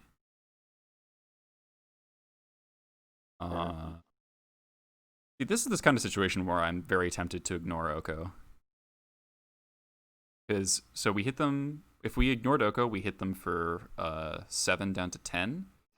And then they can make a food. And then we can attack them for 6, 7, 8, 9, 10, 11. So they have to crack the food to stay alive. I don't know. Is that greedy?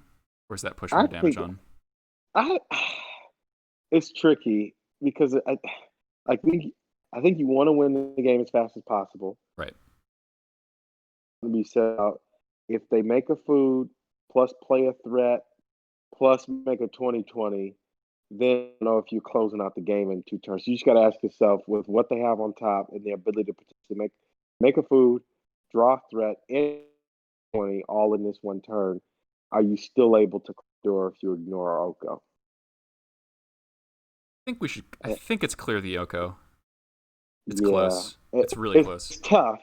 It's tough because you close the game. Yeah. But if they play a threat, any threat, plus make a food token, it's like, all right, and then make a 20/20 because they got the wasteland. Yeah. So I mean, they might do it on our turn or on their turn to play around a wasteland of our own compared to Crocus. Yep. We'll see though. So they dredge Loam. Okay, so they hit Knight of the Reliquary. Nothing else relevant. A Trop. Cracking the Water Logo. That's a great sign. That's good. So now their mana is dubious. They have two mana, 1 colored source. Nice 4-color deck. Okay. And not even close to Field of the Dead making zombie tokens. Yeah, that's a good point. Casting Loam again. Okay, that's gonna be way too slow here. Yeah. Oh, that's game over. All she wrote. Game over. This is just too easy. I should have you on more often. We're doing getting pretty lucky. Oh, it's too easy. No, yeah. All right, so we're dealing with kind of a bizarre deck here.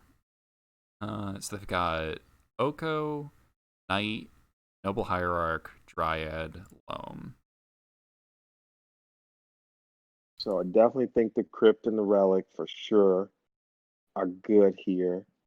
I even think the Kinesis Yeah, are pretty good in this spot yeah. as I like well. Kinesis for dealing with a Hierarch, Dryad, or Knight kind of thing. Yeah, Like yeah, just killing that 2/4 for free seems very good. I definitely like Relic. I definitely like 2 Kinesis. I'm not sure about 3. Needle seems pretty universally good. We can Needle Oko. We can yeah, Needle Thespian Stage. Um, Knight if we have to. Red Blast seems yeah, like overboarding. They probably don't have that many blue yeah. cards. I don't think Red Blast. I do think the Crypt is valuable just because they're trying to do so much out of the graveyard. Yeah. Um, how Yeah, do you they feel also might about play Lackey Uro. here? Yeah. How do you feel about Lackey in this situation? Only playing Dryad and Noble and Swords. Is that ever going to connect I mean, I think to it's keep stuff just, in? will it ever trade 1 for 1? I think we kind of have to force the game so that it must. Like, that makes sense. Where especially with the two pyrokinesis, we could if they go like Yeah. turn 1 Hierarch, turn 2 Knight, and we pyrokinesis both of those and hit with Lackey. That's the kind of game I want to play against this Yeah. sort of deck. Yeah. Cuts are kind of difficult though. So Um, how many you brought in? How many non-god spells did you bring in? 5. Five. We could shave a I, I, ringleader. I was just thinking. I think a ringleader might need to go. Just maybe just one. Yeah. Um, Cra- something. Crater Maker might not be amazing here. Is there any artifacts that we? Nah, They I probably don't think there's play any like artifacts. they might play Mox Diamond, but other than that, I don't think Yeah, so. yeah. I don't think there's anything you need to worry about there. Yeah, those seem like good cuts. Vile seems really good here. Yeah. War Marshal seems good. Expert seems good. I'm actually kind of excited about Pile Driver Mm-hmm. here. Closing the The game car, fast. yeah, the card I'm still not. I'm not 100% is Lackey, and I just think about going back to how we win in this game, Mm-hmm. and I think I don't the manipulation it would take to say, okay, I got a Lackey, Mm. I might Kinesis pitch a card in my hand. I'm already shaving threats, Okay. and then they got a sword. But I think going down in one seems fine. Because I just and I could be wrong, but I We could don't shave see a. it ever getting to a All right, place. we got a couple seconds. I'm gonna shave the second Yeah, Muxus. perfect. I think that's right. We got 2 pieces of Grave Hate for Uro and a Caracas, so I'm not super worried if they have Uro. Yeah. All right, this hand seems reasonable Ooh, I like that. and definitely has a plan. I guess the punish for taking out Crater Makers is if they play Containment Priest, but I doubt they play Containment Yeah. Priests when they're playing And you, looks like a bunch of and you, Green Suns. yeah, and you still got expert. Yep. Um, Yep. so and you got expert, and you still have Ooh. a couple a jump off, a Dryad Arbor. Delver, we drew a second Wasteland. I'm a fan. I'm a fan, and Just I could Wasteland be the wrong. Tropical. I'm always a fan of, especially when they start going up. I think we got to get the game to a place because whether you get Vile down now, turn later. I think Vile says we're playing a long game, and if that's the case, limit their ability to be able to go like Uro, another land or Yep. Yeah. hierarchy. Yeah. Yeah. So we get punished if they play Loam here. Library. Okay. Play a Blast Zone. Wasteland looks a lot worse with the Sylvan Library Yeah. in play, so I think we play Yeah. the Vial. Yep. And I think you also hold a wasteland now. That's insurance against a dark depths Yep. later. Mm-hmm. I think it was right just to slow them down a half a turn.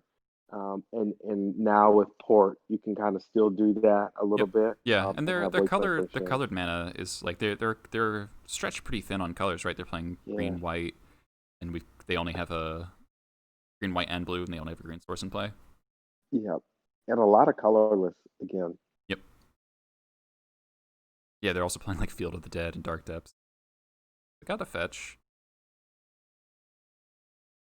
This looks like a knight.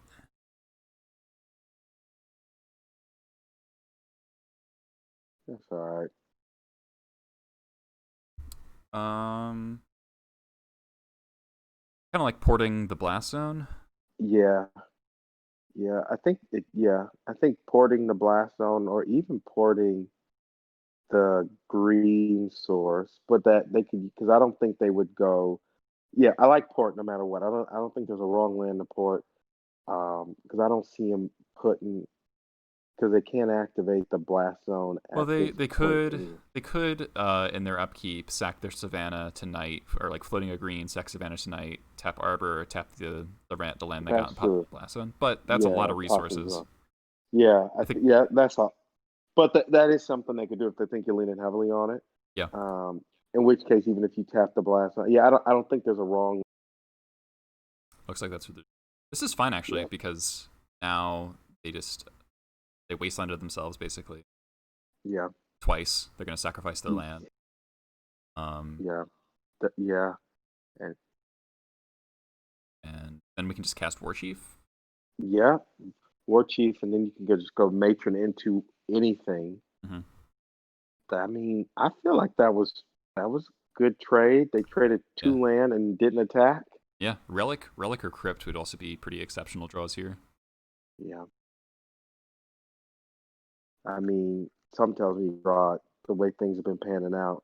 They might have a plow here. So are we playing around I plow or do we jam War I Chief? I, I think you jam war chief. The upside here, the ceiling floor here is because if they don't have it, you can do 2 things a turn, and if Yep. they do, you get it out of their hand. Still can mate. It doesn't change what you're gonna do next turn. Next turn, you still casting a matron. Yep. Go get something. Yeah, they do have plow. That sucks. Yeah, sorry. All right. Well, we do need to find some of our graveyard hate because facing a Sylvan Library and a 7/7 Knight is pretty scary. Caracas, okay. Another So Knight. Boy. another. Ooh. All right. Getting a little spooky. Guess if they have another removal spell, we are just dead.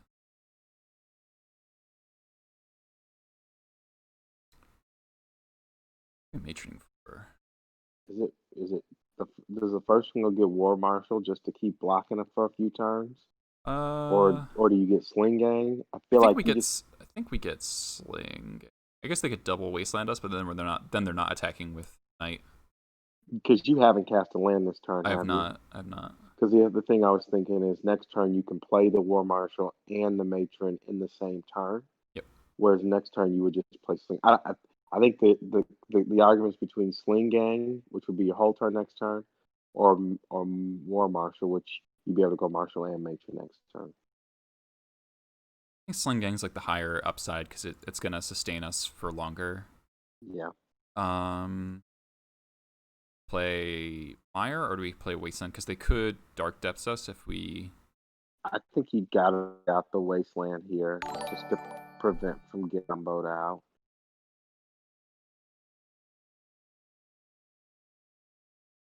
So they could activate both Knights and Wasteland us twice, but then they're getting Wastelanded. Their Caracas gets Wastelanded in response. They're not attacking us, and we can play the other Matron, so it's not that big a deal. Yeah. If they ain't attacking for a turn or two, Yep. that seems okay. We need to draw one of our Relics or our Crypt, though, to push an offense. We'll get there. The suspense is mounting. It's gonna be like in 2 turns at like 1 life or something crazy. So if we did Wasteland the Blast Zone rather than porting it, would have a Vile Dryad. It's a name of Wasteland. Slender Port.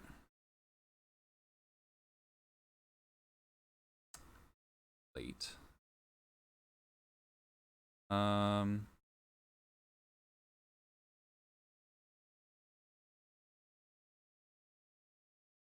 Might just get 2020 now. But It's all right. Can't play around everything. I think putting a couple bodies on the board to be able to block the Knights, gain some life. I wonder if we went turn 1 Vile instead of turn 1 Wasteland, and then we double Wastelanded on turn 2. Yeah, could have. That may have been better. Potentially, but then the other thing you think about is would they have been able to get the Knight out even faster? Yeah. So a turn sooner, and in that case, maybe accelerate what they were doing, perhaps. Yeah. I guess it depends on when they drew the knight, whether they had it in Yeah, hand or they drew it off the Sylvan Library. yeah. They have stage, so they can 2020 us here. Any draws of ours that kill them? Yes. We're at 10.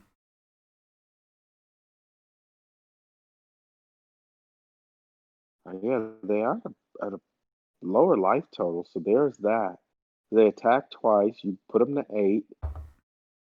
Well, I think they're No, going to attack with no, one knight, and then the other one's going to get Dark Depths. yeah. I wonder if...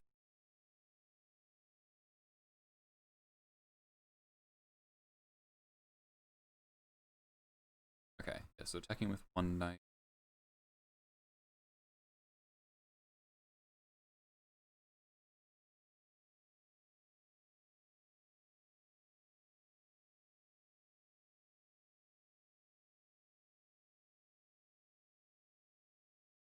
Now they need the 20. Now they need depths in hand in order to kill through the wasteland. I guess they can do it right now.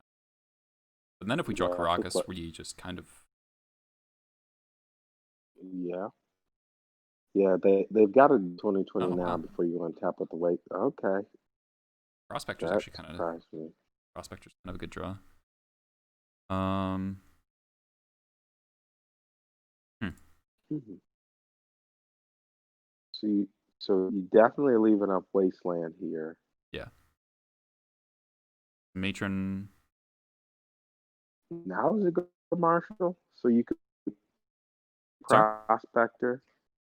It is for you or Mars. I think you can get him to a low enough life total, or do you make him for another sling gang?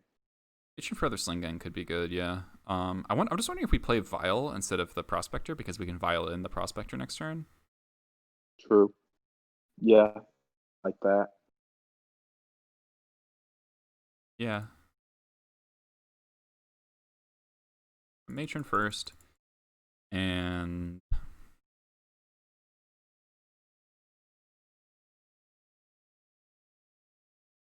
I guess the difference, we can't attack. We could go for Muxus. That actually might be smart. Actually, I think that is the line, right? Because 1, 2, 3, 5, you play Vile, We're gonna have to you end up, block. We're gonna have to you have to block. block the 2 knights. Yeah.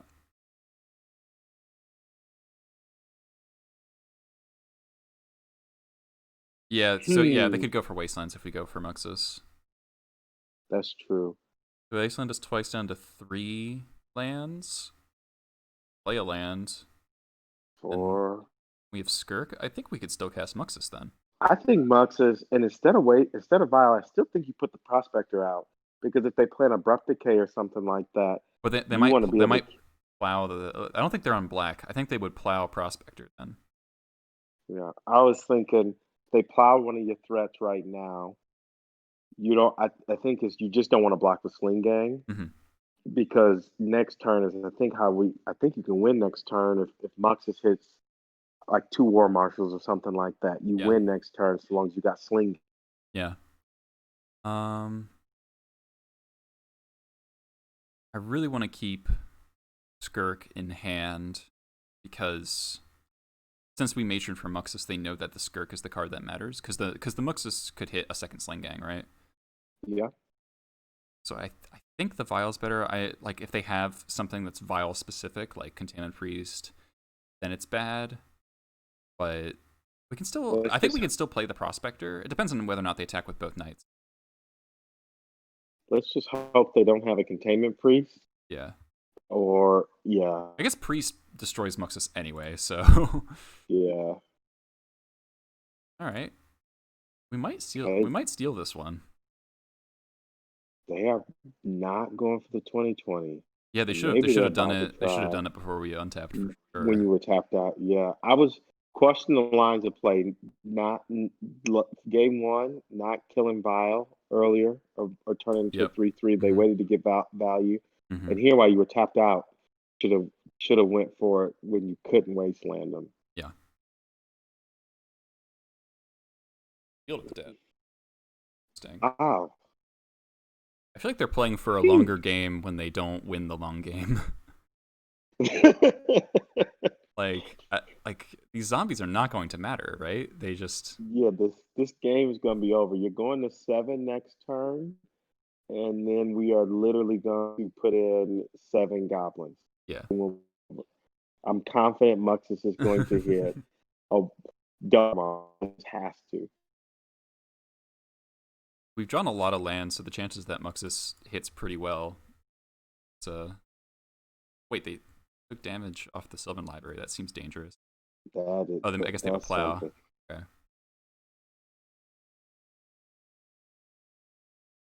Yeah.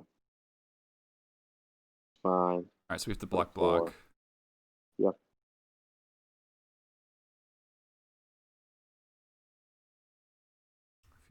Zombie.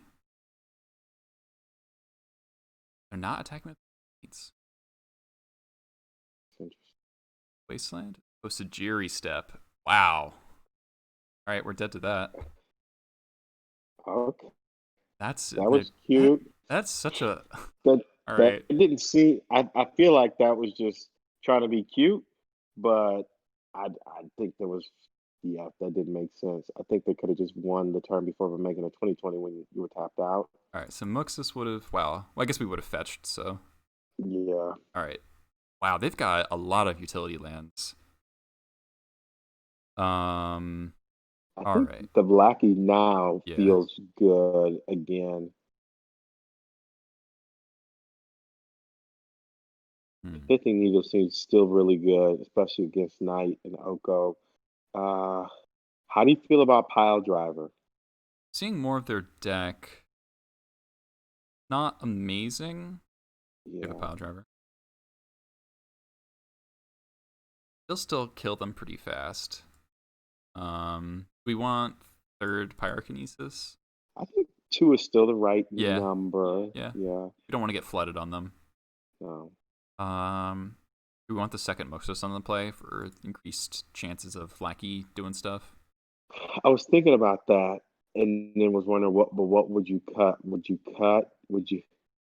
cut the Singleton Pile Driver, or is there something? I'm looking at there. I don't think there's anything else in there that you wouldn't want. I think we want all the removal spells to be able to clear a blocker for Lackey. Yeah. All right. This is right. So here, just go turn 1 Lackey into Muxus. Yeah. Turn 1 Lackey, turn 2 Expert your blocker. Muxus, put a bunch of power out, and just win the game. Just simple. Half the equation. This is interesting because here you can't cast Expert, but you can Kinesis and Port. Yeah. This is a tough one. I think this is a mull. Yeah, because I was thinking to myself, how does this hand win? It's just a reactive hand. Yeah. That you're sitting back waiting on them to do stuff. Yeah. And I don't know if that's where you want to be. Especially against a Light from the Loam deck, this could be super risky because it doesn't have a basic. Yeah. Okay. This seems better. It's functional. So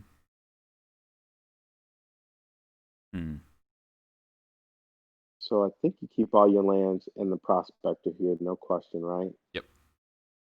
So then it becomes a matter of, I think, so if you keep a Prospector in 3 lands, I think Ringleader becomes a keep.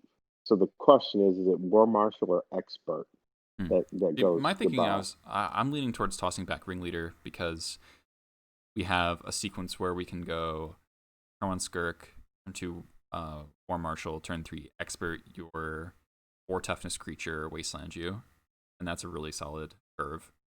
Yeah.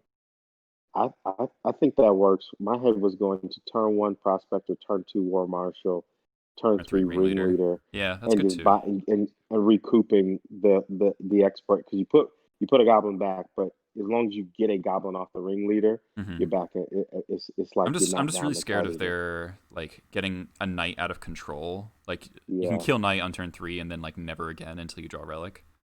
That's fair. I I guess also think having the War Marshal, I think, provides a bit of insurance too against knights trying to go out of control. that's true. But This just seems, I don't know, maybe this is a little I don't know, cowardly, but no, no, no. it's You, more it's I guess it's like the safer keep compared to the more aggressive keep. yeah. So I don't think there's wrong. I think this is a good conversation too, where we go back to saying Yeah. style of play Yeah. and where you're most comfortable. So if you feel most comfortable saying, "Hey, here's the kind of game I want to play where I don't want to have to deal with a knight early and keep draw myself out of it," then this makes sense. On my side is, "Hey, I think I'm just going to replace what I put back." I think doing what makes you comfortable in this situation is always going to prevail over what card was better. Mm-hmm. We drew another black source, so now I feel like Cavern War Marshal makes sense here. Yeah, Don't want to wasteland when there's 7 library when we don't have pressure. I like getting the War Marshal out because you can just being able from here to be able to kill. I think from here being able to kill an Oko, kill a knight. To your point, this the plan you were setting up. They kept something. Yeah, so if they play a knight here, it's a 4/4, and we exactly kill it and then wasteland them. Yeah, Oh, be a knight. might be. Yeah, I think it is. Yep. Look at Yeah. that. Look at that. You were rewarded for your line of play. So, um, so we could sack this Mogwai Marshal at our end step to attack more, or we could sack it in our upkeep to pay for the expert and maybe cast a 2-drop. I like sacking it now because you to be able to get in more points of damage. Yeah. I like sacking it now because that's here. I think the 1 point of damage does matter Yeah. I because agree. I I think agree. they were leaning. The fact that they took 4, they were leaning on being able to get this knight to do stuff. And now that it won't, I think that it's just this is much better. Yep.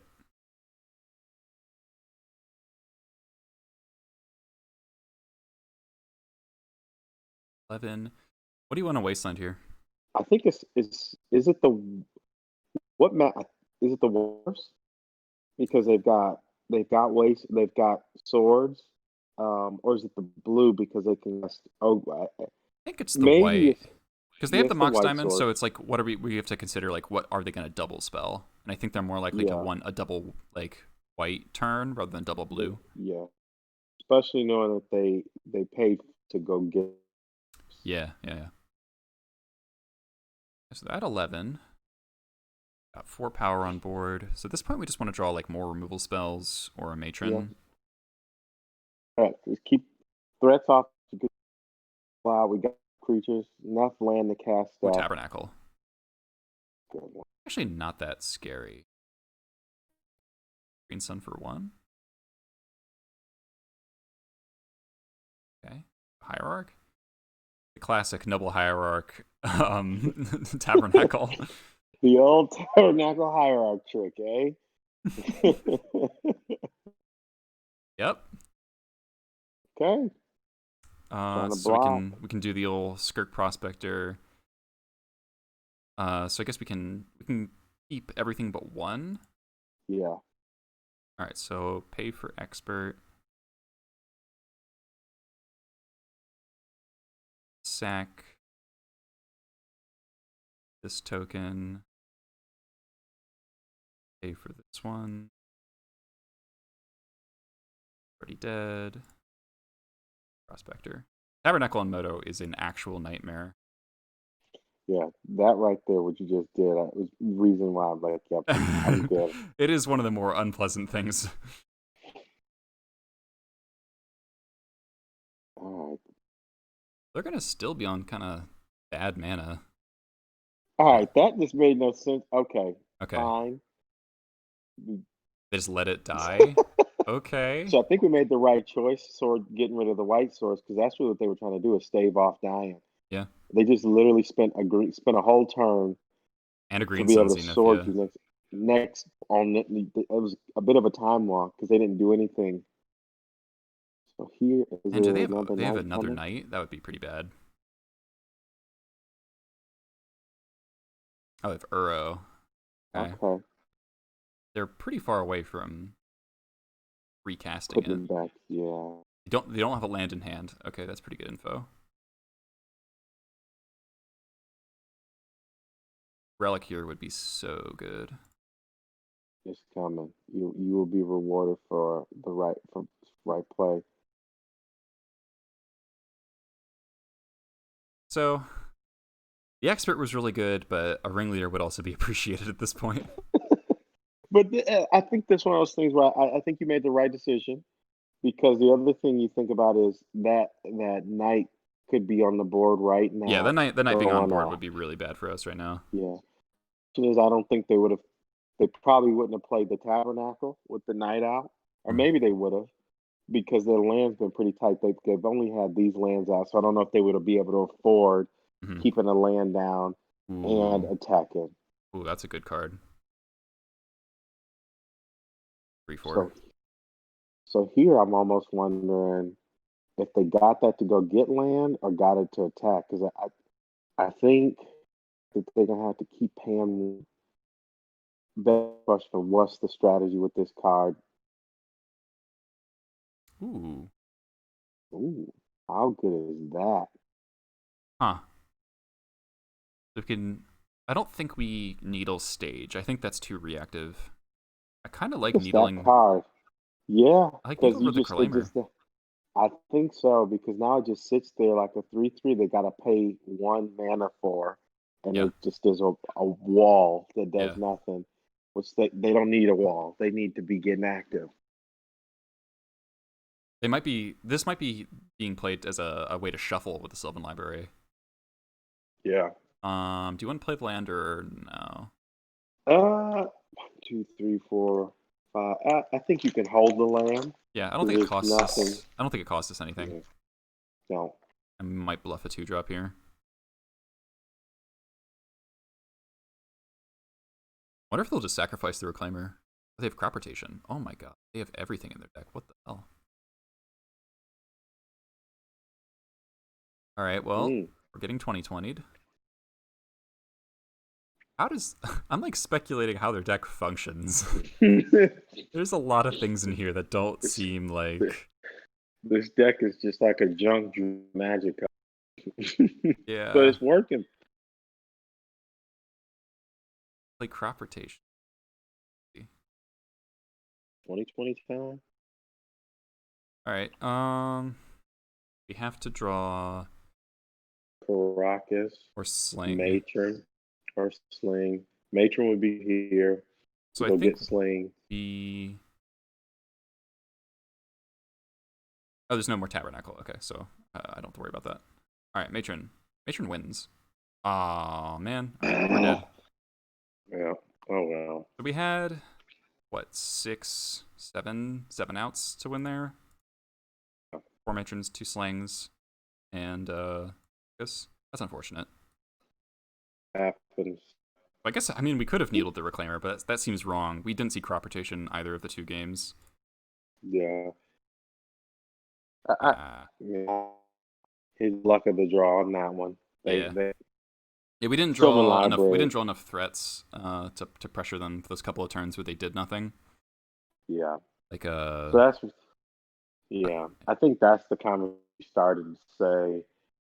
Is so you could back up and say, okay, ringleader may have gotten threats, keep going wide, but then you don't know if you ever would have drew anything to deal with the knight. yeah, Virtually dealt with the knight, but the traders we put back are that recoups card advantage, especially against the deck playing Sylvan Library. So that's one of those. If you win, you're like, yep, right line. If you don't, you're like, different. I don't think there was a wrong decision to be made there, because you played to your outs and you played to yeah. All right, so we mulligan to 6 because our 7 had no lands. What do we want to put back here? we put back up Badlands here. Yeah, I think I agree. And I think we go Badlands Vial Are you on the play or the draw this on one? the play. So you don't like Cavern Lackey here?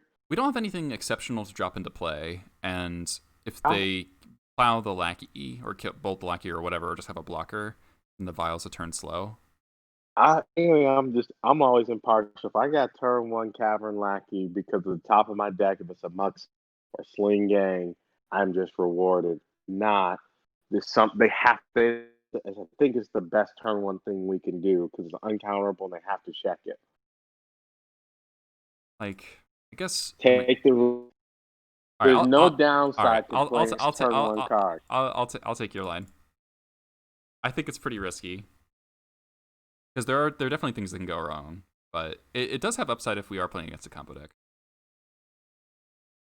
Leaving a Legacy has this deck against depths in general. I think Turbo Depths is one of our worst matchups in the format. Medium Depths is okay. I think Lands is pretty good at this point. Sorry, your audio is cracking up a little bit. For us, and right somewhere shortly behind it. See, I think this is right because you attack. Yeah, they don't block. Pretty good. They gotta block. They didn't block. You win. You put in Crater Maker, kill a Hierarch, and play a Vial. Yeah, that's pretty good. I like the immediate punish. This might be Infect. Maybe they were. Their pause there was like maybe they have Invigorate. Yeah. Which I think is still good, right? Because if you attack, they play another bro, and you attack, and they don't block again. It's like they force the Vial, so this does seem like Infect to me. Yeah, which is good if they force the Vial. That means turn one they could have forced. So I think now you're in the drive. Yeah, your line definitely paid off for sure. Yeah, it is Infect. Okay.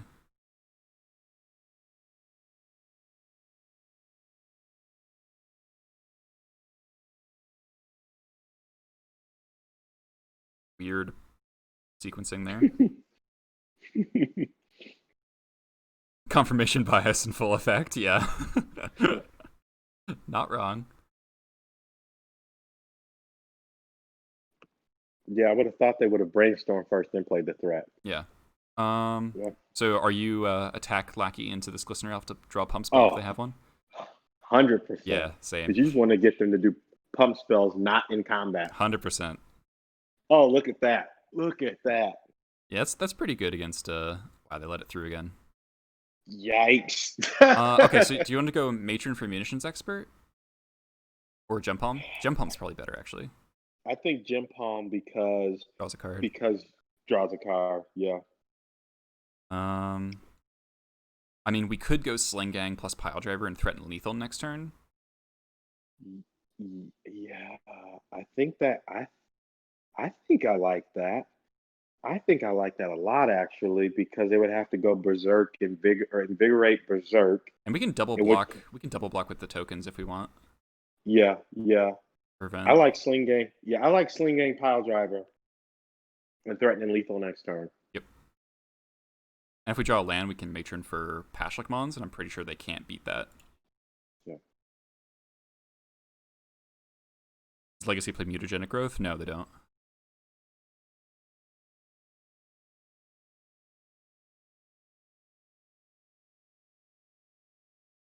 They're less pump spell dense than in Modern because they played all the cantrips and stuff.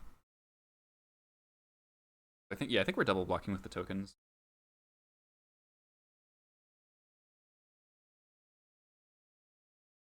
Here's a matchup I'm very happy to have 3 Pyrokinesis. Yep. Chain Whirler seems really nice here too. Oh yeah.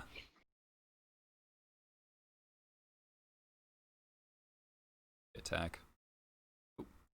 They have to block the Pile Driver. How good is this? I just swing with the team. Yep. I don't think they'll block the Sling Gang because they died a lot of things.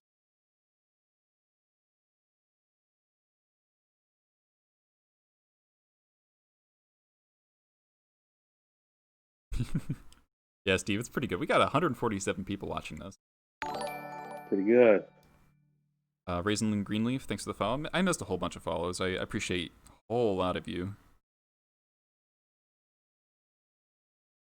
Checking for 9 off the pile driver. I love me a 9/2 pile driver. That's good. Love it. Chump block with your Glistener Elf. Those are the things dreams are made of. And it still stays alive. They probably have to spend a pump spell to not. Then we can matron for a second pile driver. Is it this? Yeah, I was thinking. Okay, invigorate. They've got to spend yet another pump spell. No, just that was weird. Okay. I think they wanted to trade with the pile driver. Do you matron here? Matron and go get munitions expert, because if they play another threat, you just kill the threat and they have to use a pump spell, and you just, because with Sling Gang and Lackey, I think this is just enough to where if they play a threat, you munitions expert, you alpha strike, whatever they block, you sack it and you just win because it threw damage. Well, isn't pile driver just as good because it's effectively a terminate? Because they're forced to block the pile driver. And then we hit them for 5, drop ringleader, and then that 1, 2, 3, 4, 5, 6. Yeah, I was thinking if they play 2 threats. Well, sure. I guess it doesn't matter. To your point, yeah, 2 threats, I guess, but I don't think they have 2 threats. They would have played it. Yeah. Yeah. The only concern I think the only way we would lose by getting pile driver if they had crop rotation for Inkmonth Nexus plus Invigorate Berserk. Yeah. I think I like Munitions Expert, to your point. I think it just closes any crazy way. Yeah. And no matter what, you win next turn. Yeah. Okay. Whatever line. Expert covers every angle, I think. Yeah. They like crop rotation is like a one of in some Infect lists, but I think it's worth playing around because nothing else beats us. Yeah. Oh, they had it. Oh my god, they had it. Look at that. Getting rewarded for making the right decisions. Oh wow, that's a cool Inkmoth art. That's the secret lair. Yeah. That looks sick. All right, so they've got 2 cards in hand. I don't think they can. Yeah. Oh right, that was cool. Like Jump Hum Jump Hum's 2 less damage throw, right? Because it's Yeah, it doesn't count itself. Doesn't it? Well, in terms of like it'll attack for 1 and it will sack to Sling Gang. Yeah. So I'll show you what I normally do against Infect. I board in Red Blasts, 3 Pyrokinesis, a Pithing Needle, and Trash Master. And then I think I shave down on Ringleaders. I don't life gain with Sling Gang doesn't really matter. I leave 1 for out of combat kills and Pashlik Bonds. I think we can shave Karakas. I think we can shave a Muxus. So I need to make 2 more cuts. There's an argument to shave War Marshal. I do like that it scales our Skirk and our Experts a little bit faster. There's an argument to shave a War Chief. It's more of a controlling matchup. Don't necessarily. Sorry? How do you feel about all 4 vials on the play? We're on the draw. Or, sorry, on the draw. I'm sorry. I really don't like that against a Daze Force deck. Yeah, I think, only seen Daze, only seen Force. And they're making turn 1 drops. Like they're also boarding in, they usually have some number of Hydroblasts. Yeah. So I don't know if the other thing you got to think about too is bringing in Pyrokinesis and how many red cards you are shaving. Yeah, so what's our red card count if we cut like a War Chief and I guess maybe Marshal, probably worse. So we're at 28 creatures. So we've got 32 red cards. Yeah. That's pretty good. That's pretty good. I think my personal opinion is I think you want War Marshal to seem so good in this matchup, to your point about the scale. Hmm. 2 mana, you get 3 bodies. The only thing it don't deal with is ink moth. But I'm be hard pressed to see somebody playing invigorate into a token, and it's just like, Mm-hmm. all right, so it just gums up there. But I'm not sure what comes out. Yeah. But I think that card just Okay. is putting in overtime. All right. I'm gonna shave 1 vial. Yeah, I think that's right. Jack is very excited if you're that you're calling in right now. You got a lot of fans here. His hand's a little bit. His hand's fine. I think this hand against what you're playing is beautiful because you can just go threat, Yeah. and just keep. If you're trading bodies for bodies, Yeah. or Yeah. even if you're attacking and they're playing a pump spell, fine, you're just trying to play an attrition game and eventually gonna run out of threats and pump spells and you win the game. They got turn one. Boy. This might be Glisten or Bladed Agent if you're not playing a threat in turn 1. Oh, Jack, sorry, I'm missing your questions. What are your questions, Jack? Oh, Mike or Mikez. What is? I go by Mike. Yeah, whenever I hear my first name, it's because I'm in trouble. My mom is yelling at me. Yeah, I've done something wrong. All right, I'm pretty happy that they dazed that. Oh yeah. They wasted. Jeez. Oh my gosh, that feels really good. They set themselves back on the land. I hope they didn't keep a hand because they were like, "Oh, we're going to daze his turn 1 play." Yeah. If they are already starting from a place of being reactive, I think you win the game anyway. Yep. Because they are trying to be as aggressive and proactive as possible, and if they're not doing that to stop you, I think you've already got the advantage. Yep. Jack. It sounds like Jack's played against you. Did you beat me when we played? I'm sure he probably beat me. I lose to he's an Elves player. Okay. I'm sure I probably lost him. I like Lackey's Prospector here. Yep.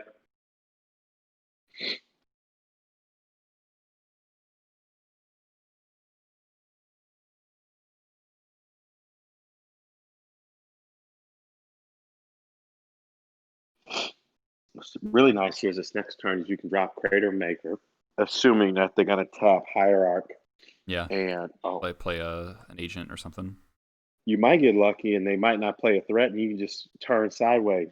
Yeah. And this time they still might not block. Yeah, if they don't block, that is extremely greedy.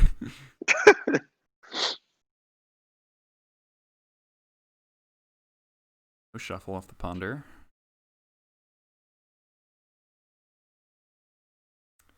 We have the Goblin Slayer, Gator 77, Tom Hep. All right, there's an agent.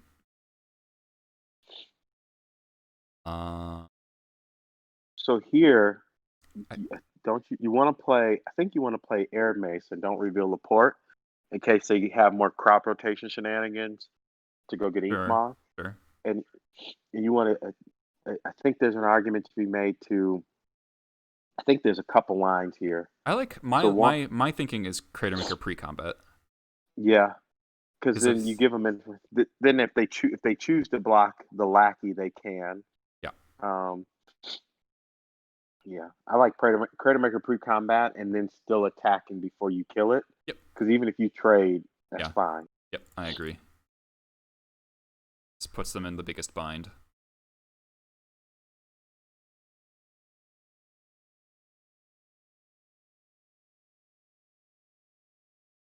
They let Lackey through. Okay, so block. Raid, sweet. We are good with that. I don't think we kill the Hierarch. No, we don't care about the Hierarch. They've already have 2 lands in play. Infect doesn't really need that.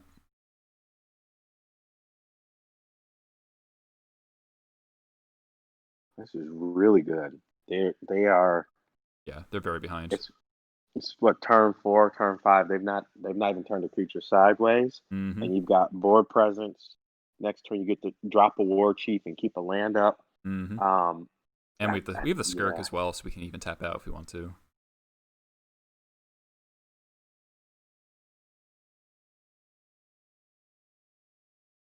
I do know that Infect sideboards into Oko sometimes, so that's another reason why I really like Red Blasts over Chalices in this matchup. Yeah. I don't typically bring in Maybe no, I don't think I bring in Chalice here. There's an Inkmoth. Good thing hiding the port there. Hmm. Does that mean we don't play War Chief? I still think you play War Chief because, to your point, if you really have to, if they go to well, well, well, man, now I don't think you play War Chief. Simply because you can just swing for, just keep turning dudes sideways. Yeah.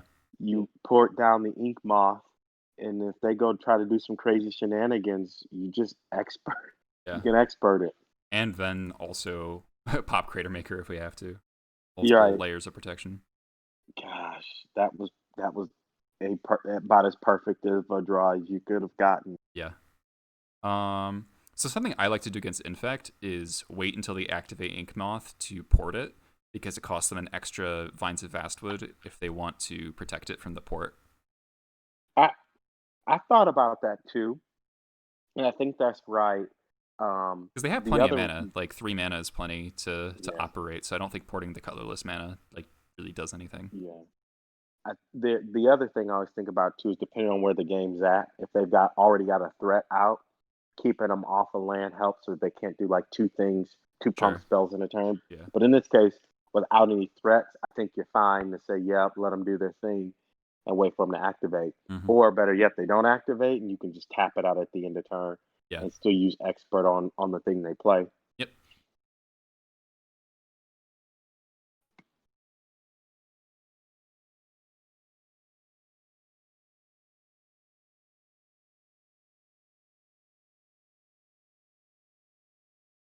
All right, so they are not attacking. So I guess we could just port down a Trop.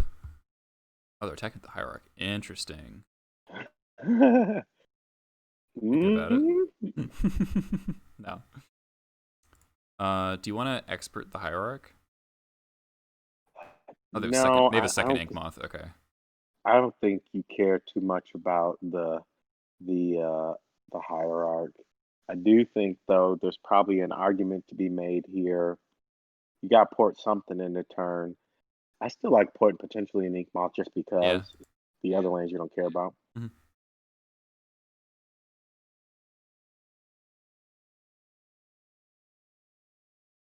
Cavern, so good. That Um. Wow. is is it still? I think you run the same line back here. Yep. You aren't in a rush to do anything. I think the pressure's on them to have to make a move. Yep. And I think the first person to make a move here loses. I agree.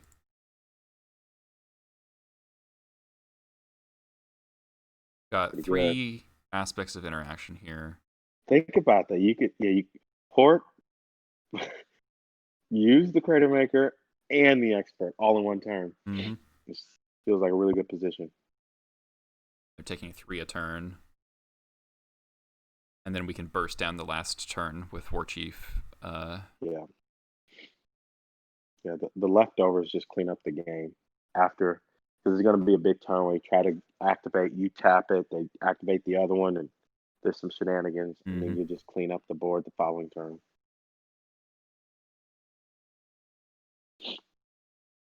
Activating this one. Support that one. And they'll probably activate the other one with that man. In response, yeah. Oh, no, they're not. Okay. Okay. It's interesting. They may have messed up. Yeah. That was Sure. okay. Yeah. Yep.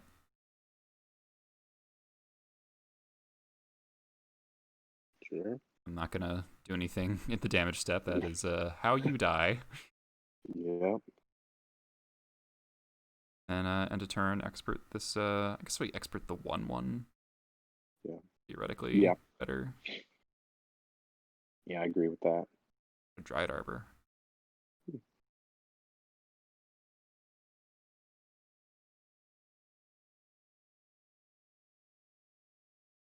Does Mike play MTGO? He said he does not. But but after today, I might be convinced. This is fun. I've watched a few, but this my fear is It takes once I get on, there's a bit of a learning curve, but they're yeah, spending the invigorate. I, I think we're fine with that Yep, because if they're doing it out of combat, that's okay.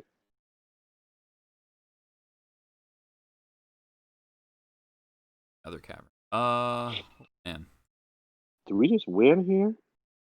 go Because how many cards they got in hand? 3. Maybe not. Maybe not.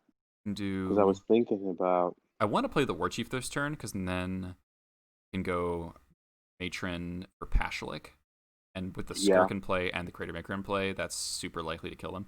We could do it right I now, agree actually. with We could do Matron Pashalik, and then we have effectively, and we still have a land up for the Crater Maker. the only downside to that, which I don't disagree, I like the line. If they've been holding a blue blast, and in response you cast and they blow up like the war chief or something like that. No, what if we just go, since we have two I think caverns, Matron Pashalik right now.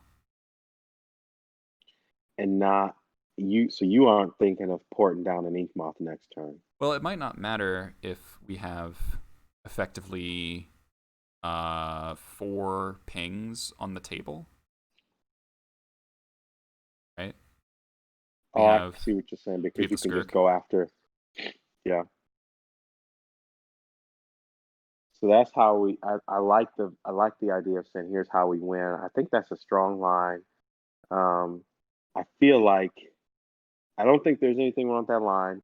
I also don't think you're in a rush to try to win the game next turn. True. I do like getting War Chief out. Yeah. I think getting War Chief out still feels really good. Mm-hmm. You've got Port for one of the Ink Moths. You've got Crater Maker for the other one.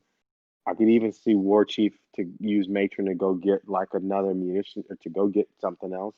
But if I do think if you use Matron, it's to go get Mons and have the extra pings.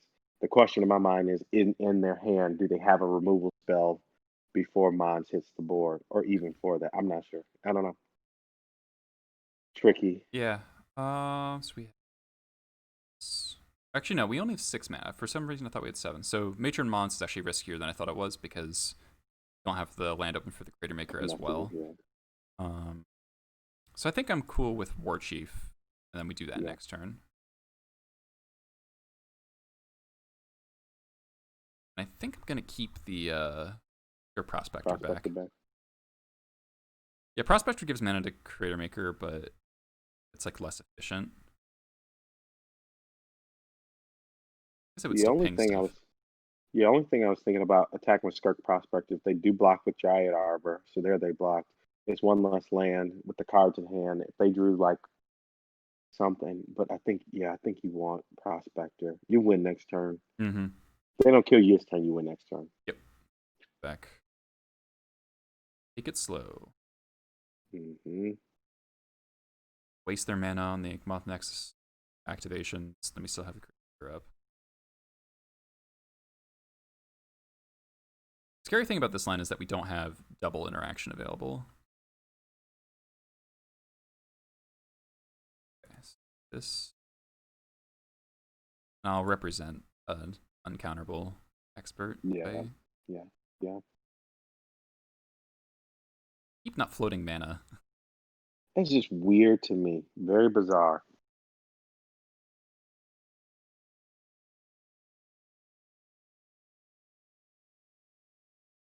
Okay.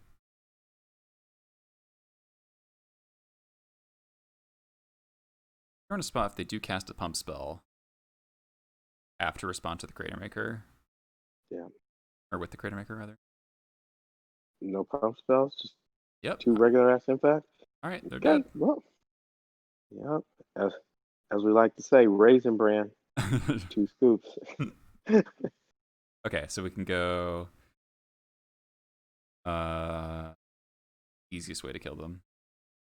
War Marshal and I, Sling.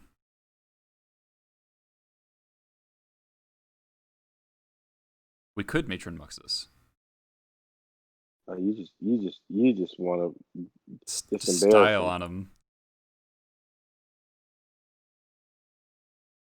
It is so tempting to Matron Muxus right now. Could go I think wrong. That's the problem. I It think could go wrong. yeah, I like Sling here because it's insurance. They don't need to attack, and when you cast it, even if they kill like your war chief, it's okay because you can still get him for 3 points of damage with Skirk and Crater Maker, and Mm-hmm. then sack out the rest. Yeah, this also beats a Blue Blast. This is black. Hmm. Yeah. Raisin Bran 2 scoops is gonna be a part of the game now, part of the stream. All right, we're There 2-1. it is. All right, liking it.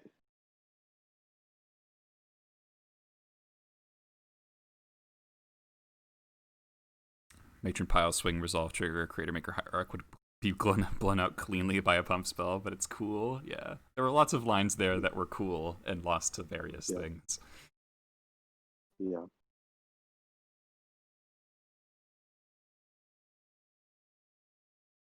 All right, on the play again. Yeah, this is like a very classic Goblins hand. Yeah. I mean, It's not amazing, but I think it's a this keep. this this seems like just very bread and butter goblins. Yep.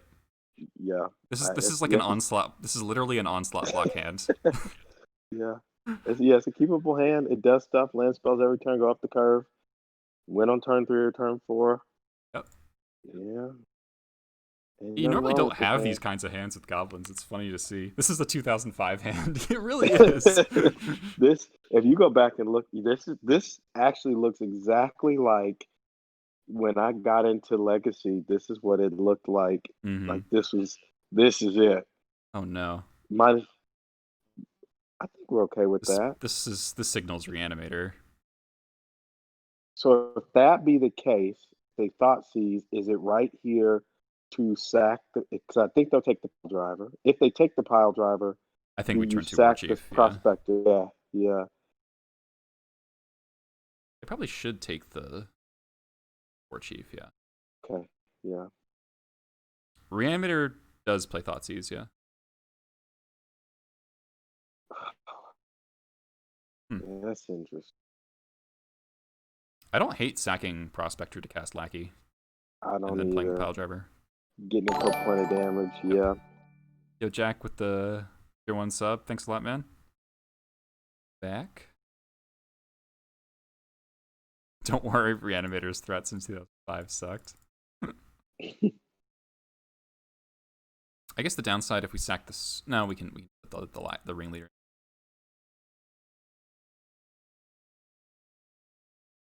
If this is some other deck, this line is a lot worse, but Badlands Thoughtseize screams Reanimator.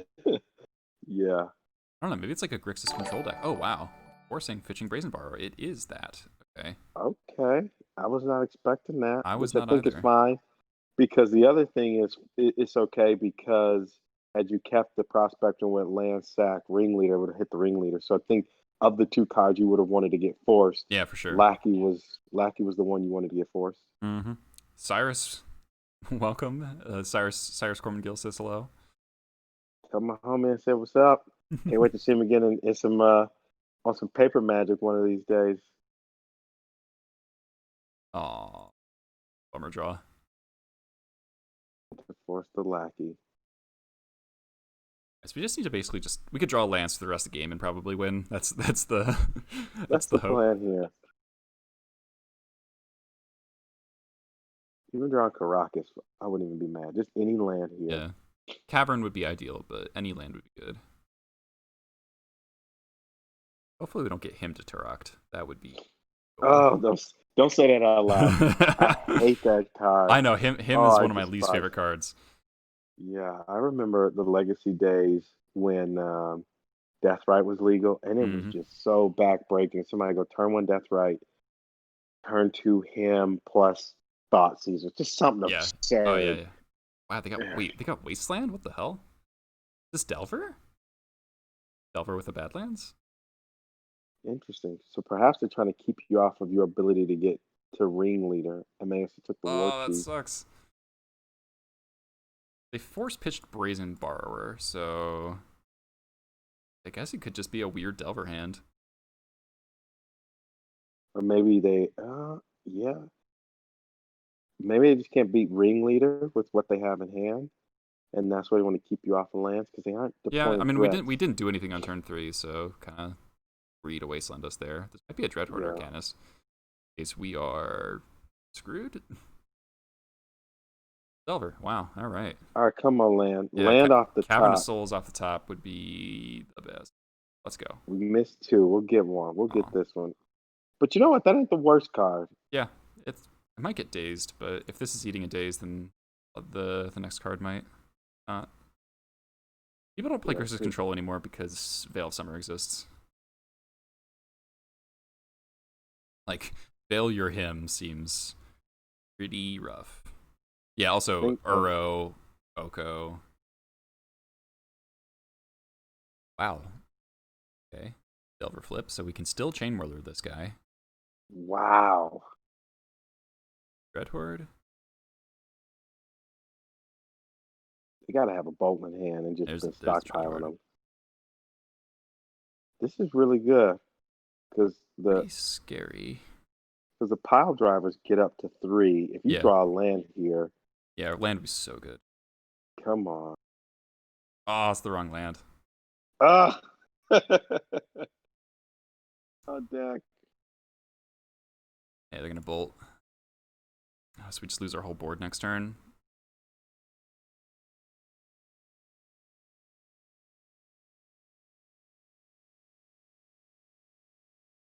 Man, that wasteland. 3 chances to draw a land. Ugh. All right, well, now we'll draw Cavern, right? And then we can go Cavern Ringleader. Yeah, it'll fix itself.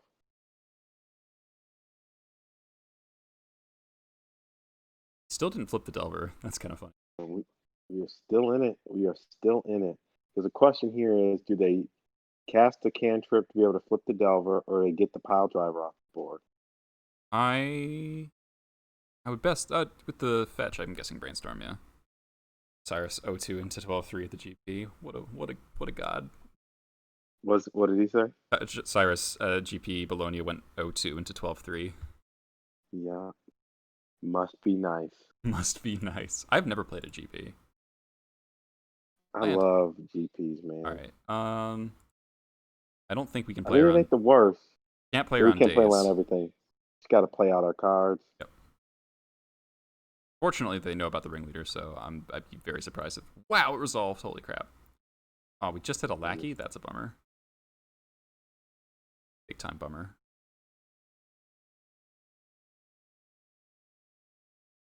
Well, we hit them for 5. They have another bolt or a push here.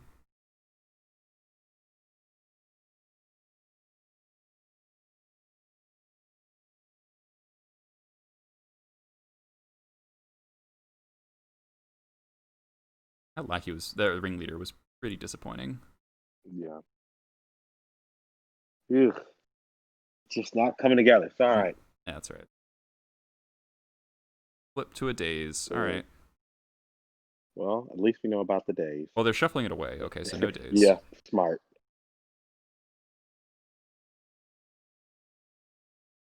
I kind of just want to draw like some War Marshals and then a jump on. Okay, add another bolt. They have 3. They hit 3 lightning bolts.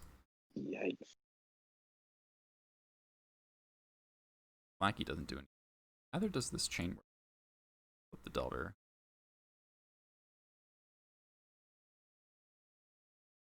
This Dreadhorde's gonna put this game away probably.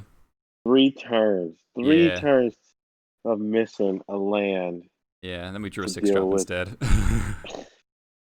Because getting the Delver off the board yeah. would have been. Yeah, if they had no really clock, then Dreadhorde's not nearly as scary.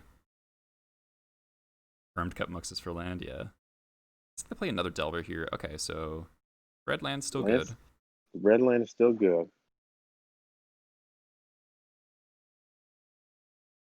Yeah, if we draw a land, actually doing okay. Top, that's scary. Yeah. Land. Red one. Cavern. God.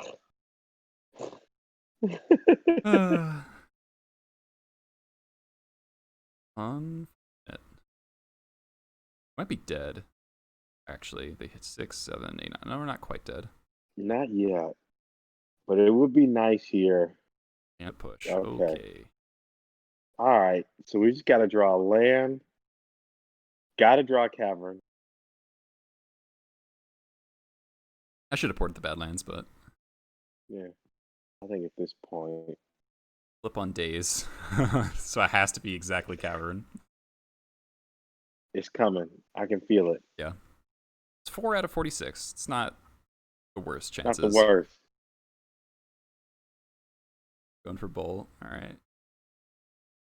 We are dead next turn. So our 2005 curve not work out. Cavern. Another one Delver. time. Another. Yeah, so we Cavern. Muxus hit Just business. triple munitions expert. Oh. All right, we're dead. Yeah. That was unfortunate. Wow. That one wasteland got us so good. Like that. Yeah. Like that was everything. 2 draws away.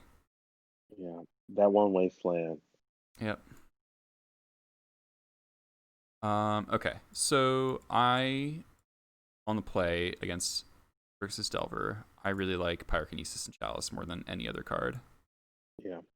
And then I am very much of the opinion that against Arcanist decks, War Chief is the worst card in the deck.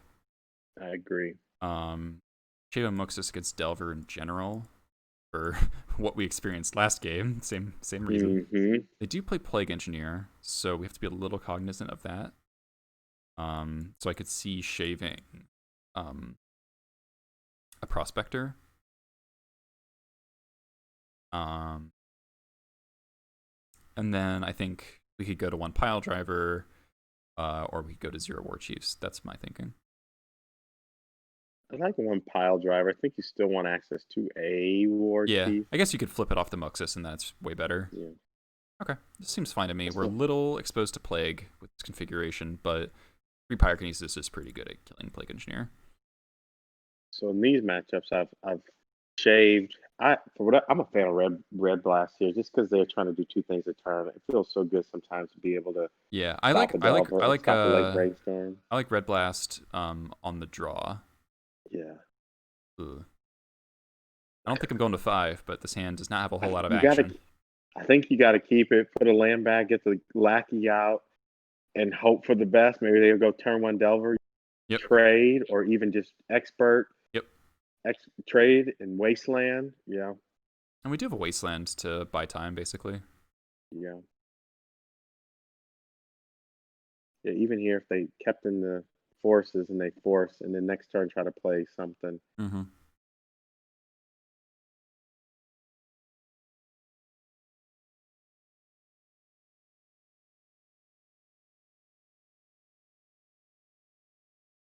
See? Over. Fatal push. Okay.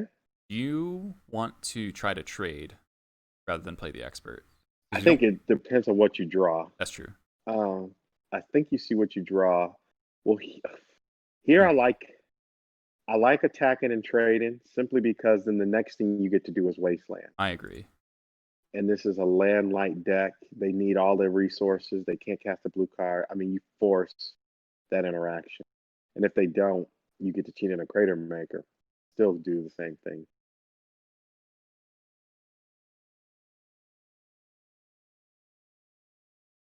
Yeah, because if they do it again, they go land Delver. You can just flash in a munitions expert or play an expert. Ponder.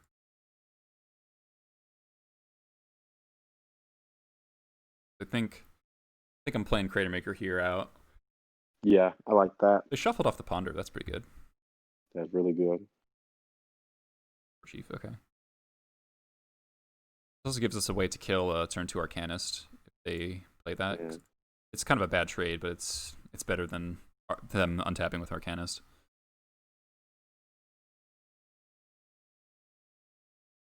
We did lose game 1, yeah.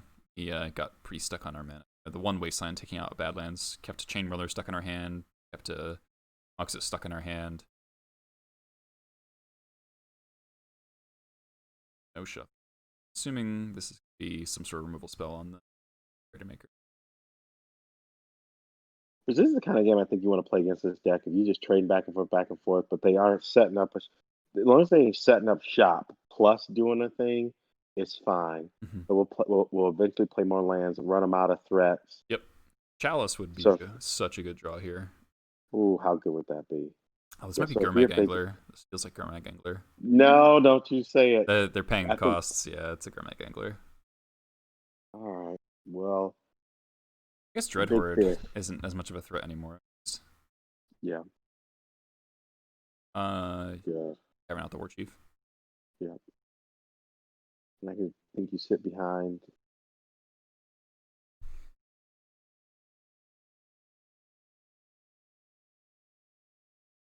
So I guess we've drawn reasonably for our 2-spell keep. This is the part of the game where it's like if we draw something powerful, it just puts us over the top. Like a ringleader here, ringleader. A fling gang here. Matron. Yeah. Oh, Braid. Okay. Okay. There are worse things that could have happened there. Take 5. Ringleader off the top. Let's go. One time.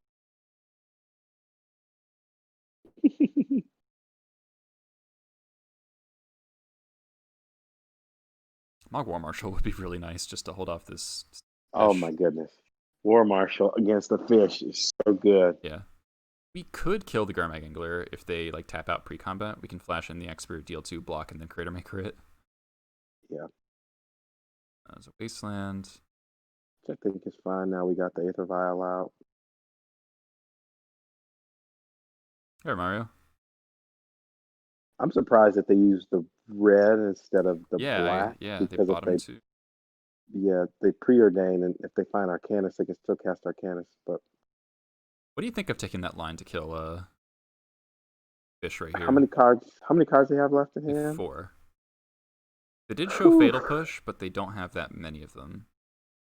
And they do need to push the Expert in order to. Oh no, they can put they can push the Crater. No, they can push Crater Maker.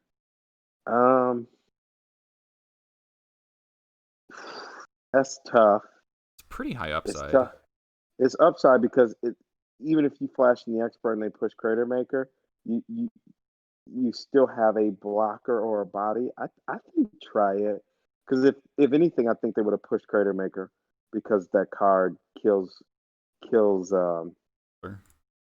Delver, and you can block then sack it to kill an Arcanist. Yeah, and they just bottomed off the preordain, so their hand might not be amazing.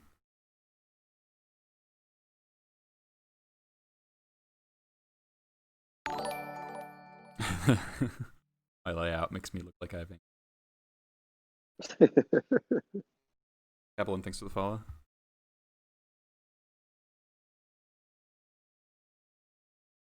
I wonder what they're thinking about. Maybe got Brainstorm in here. They have Brazen Borrower. If they want to put all right, evolves. Okay. Block. Okay, maybe now they're thinking about it. Now it's like too late. Yeah. Brazen Borrower the Expert. Sure. What? After blocks? So now we just time blocked them? Okay. I don't know if they did that correctly, but all right. All right, now we get to still get in a couple points of damage. Ooh, Pyrokinesis. Ooh. Huh. Huh. Oh man. I don't. So I still. So here's what's going through my mind. I don't think you're dying next turn. You can afford to take another Gurmag hit. I agree. So I still think you attack with Crater Maker. Mm-hmm. I still think you've got one more draw step to find something better to pitch. Yeah. Yeah, I like this. Yeah, and if they play the Borrower and have an Angler and Borrower, we can put 3 on the Angler, 1 on the Borrower, and then Crater Maker to finish off the Angler. Yep. Thoughtseize.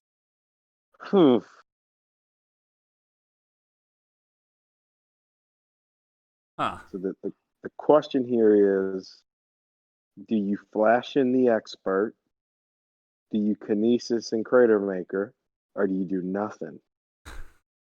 It's a tough Because you turn. could because you can kill the fish right now for Mm-hmm. sure, potentially. You could. Oh no, this is tough. In this situation, my instinct is to hold and do nothing and let my opponent make a mistake and force them to do something versus me because you're not dying. Mm-hmm. If they attack with the fish, you can do the same line you were going to do before, Yep. flash in the expert. So I think you just let them take 2 damage and just know we've got a pyrokinesis as backup in hand I think I agree. because they've got to take munitions expert here, or if not, they lose the fish or they just don't attack with the fish. This is tough. Huh. What are you thinking?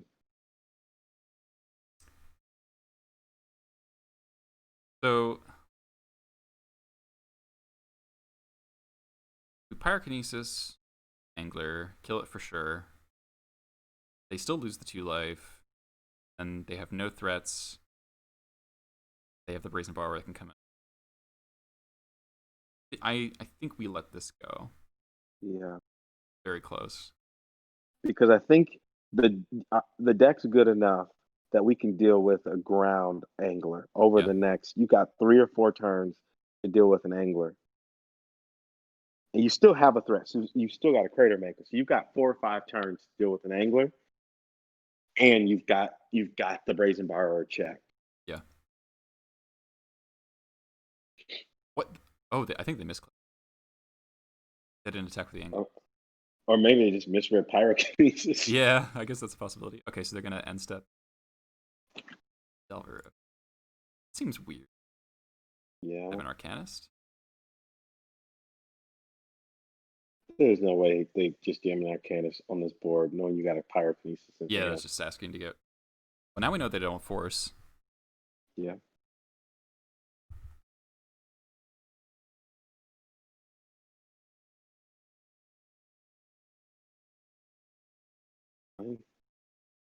Okay. Okay.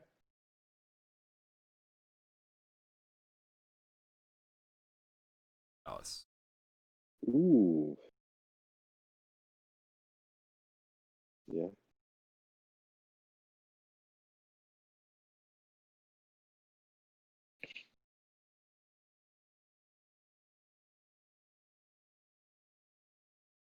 Now we can probably block sack, kill the Delver. Yeah. Oh, they didn't flip the Delver. Okay.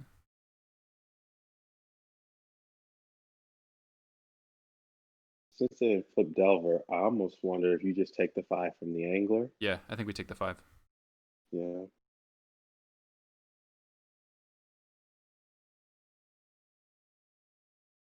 Really want to draw a red card. Anything. Any red card. Yeah. Main phasing the borrower? Or, oh, they might have a second angle. That would be really bad. No. That's No, what's don't you happening. dare say Oh, that. they have a Dreadhorde. Okay, okay. All right, red card. Red Yeah, card red wins card. here. Wow, they've drawn really threat heavy. That's kind of terrifying. All right, jump on. Ooh, how greedy are we? How greedy are we? Oh, we said draw a red card. Now here's us in you can't be overly greedy because they have a braid. No, they can't cast a braid Yeah, with they can't do Harkness. anything with the Dreadhorde. Oh, I like just this jump is palming the Delver. I think it's free. It's free. Uh yeah, yeah.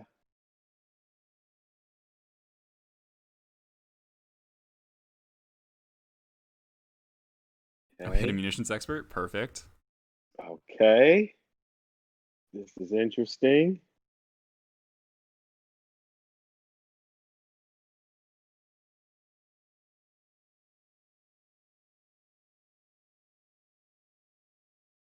So we can afford to take one more angler hit, I think right? We so. can block the Arcanist. Go to 4.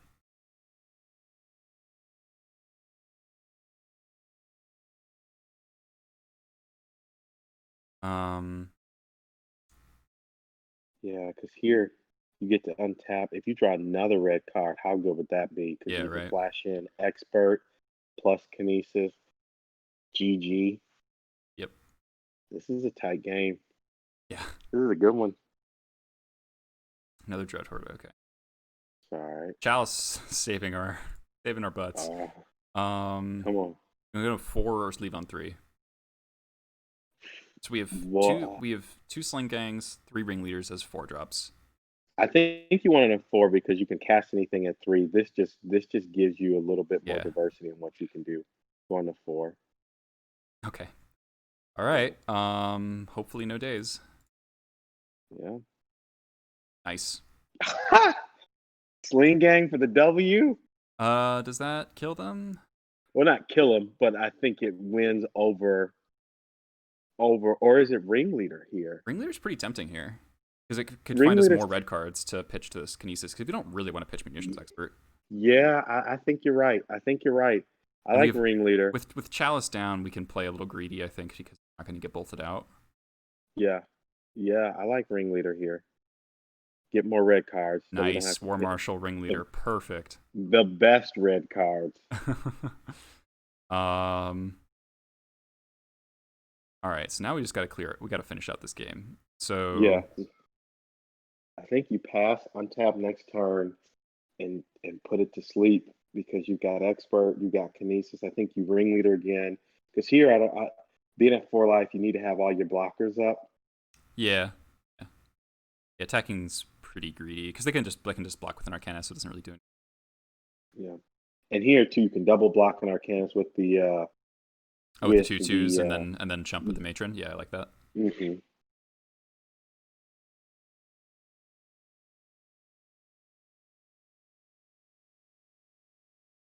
Yeah, they can cast Brazen Borrower, but that doesn't really do anything.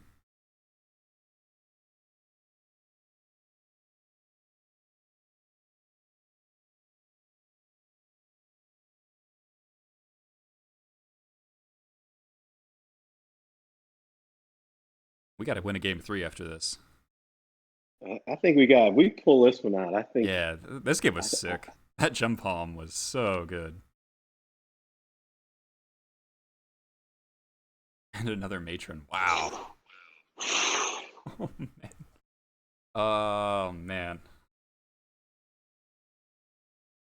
I don't want to walk into days at this point.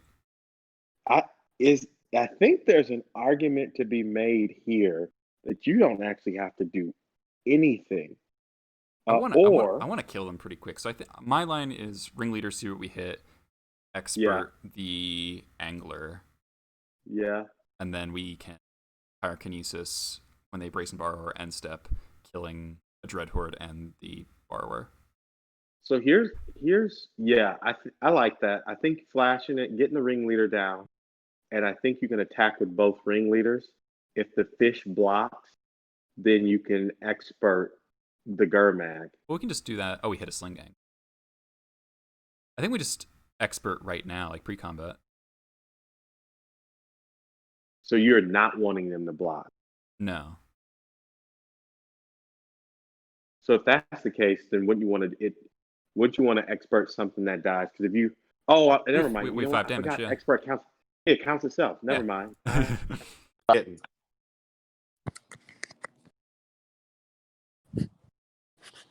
Right. Nice. Hadley, you there? Yep, I'm here. Okay, your audio shifted for a second. Sorry. Back with our 2/2s.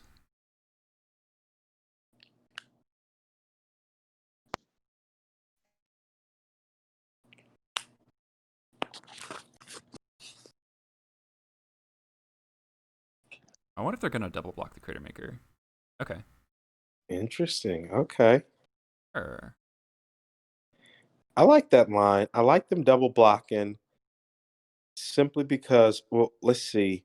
Is it right here to deal with the Arcanist I want to with see if the they. I want to see if they cast the borrower because I think yeah. we. If you cast the borrower, Yeah, then we're yeah. definitely doing it.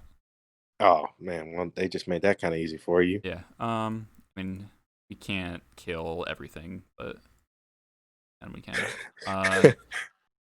Pitch. War Marshal. They're at 7 life. I think the only way we Yeah. lose now is Plague Engineer, so Then we would. we want the Matron to be able to Yeah. get an answer.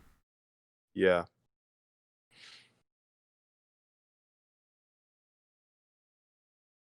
Oh, Olaf's thinking Ringleader in her own upkeep there to see if we want to take up. Yeah. I think we win here, right? Yeah, it has to be Plague Engineer right now. Even then, we can Matron. Yep. All right. That's fine. Take 1.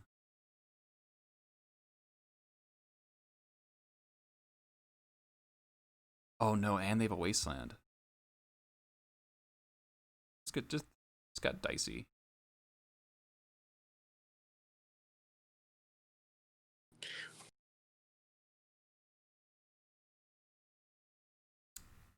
And 3. but I think no, we boarded out Trashmaster because it's a Delver matchup. Yeah. Yeah. We want to take up to 5 and then planning on going to Muxus.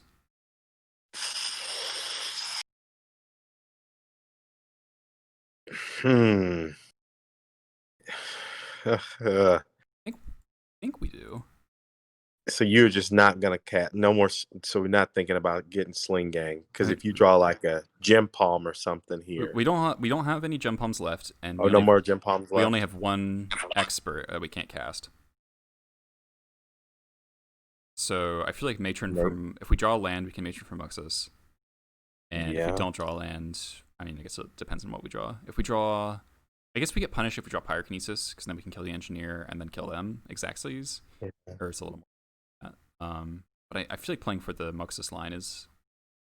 Because the other thing here is next turn they won't attack with the Plague Engineer. Mm-hmm. It'll just be with the Arcanist. So you'll go to 2. Yep. If the Vial's still at 4, you cheat in Sling Gang. It enters. Are you still able to sack it when it enters, or does it die? It dies immediately. Well, that sucks. So I think you're right to go to 5. It's just saying we're never getting the Sling Gang out of our hand, though. Yeah, it's unfortunate. Which is tough. Land. Okay. Land.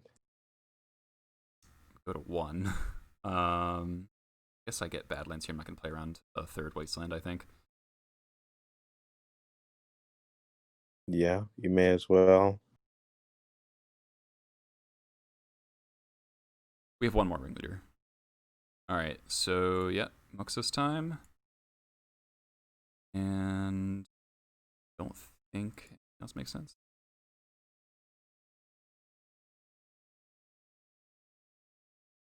Alright, opponent.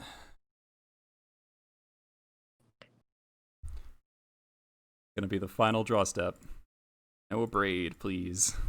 I guess Abrade doesn't need. I can Abrade the Vial. Play something for 1. Play one of those million cantrips. Cantrips. Play cantrip. Pyromancer. Okay. Okay. It's not super scary.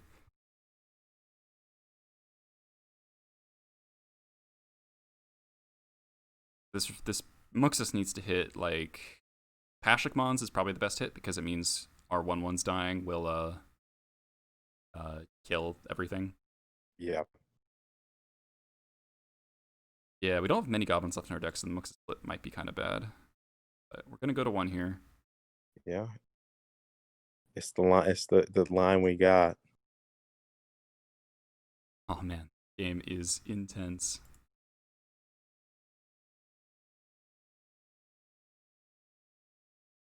Grixis, okay. Grixis Muxus. All right, big money. Let's go.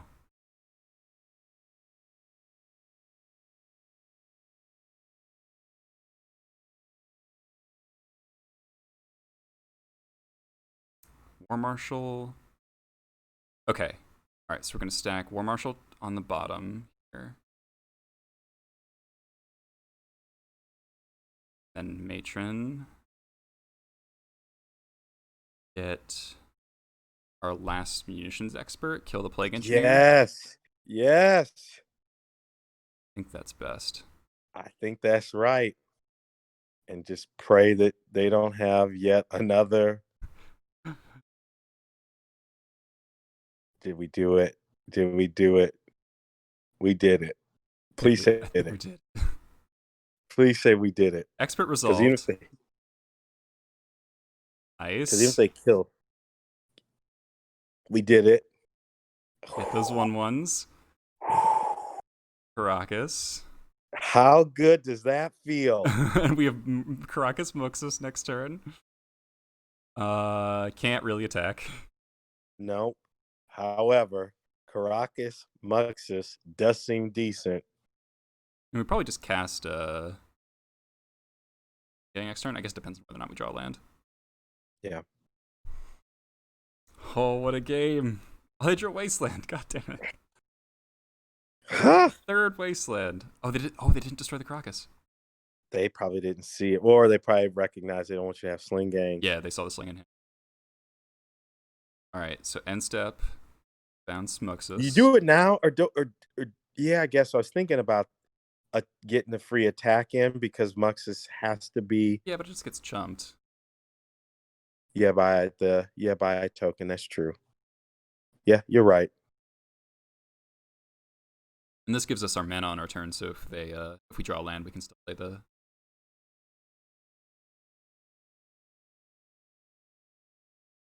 That's a good point. All right. Let's do it. Big money. Just a ringleader. All right. Let's see what we get off ringleader. Pile driver. Okay. I think we got to start attacking. Let's see if this pile driver resolves, I guess.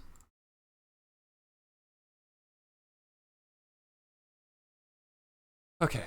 We're 1.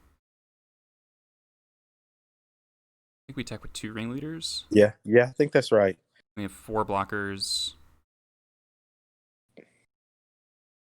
5. Yeah, you've got 5 blockers. I guess we have to be concerned about attacking with the 1/1s doesn't do anything because they have the Dread Horde. So if they leave 3 X2s back, yeah.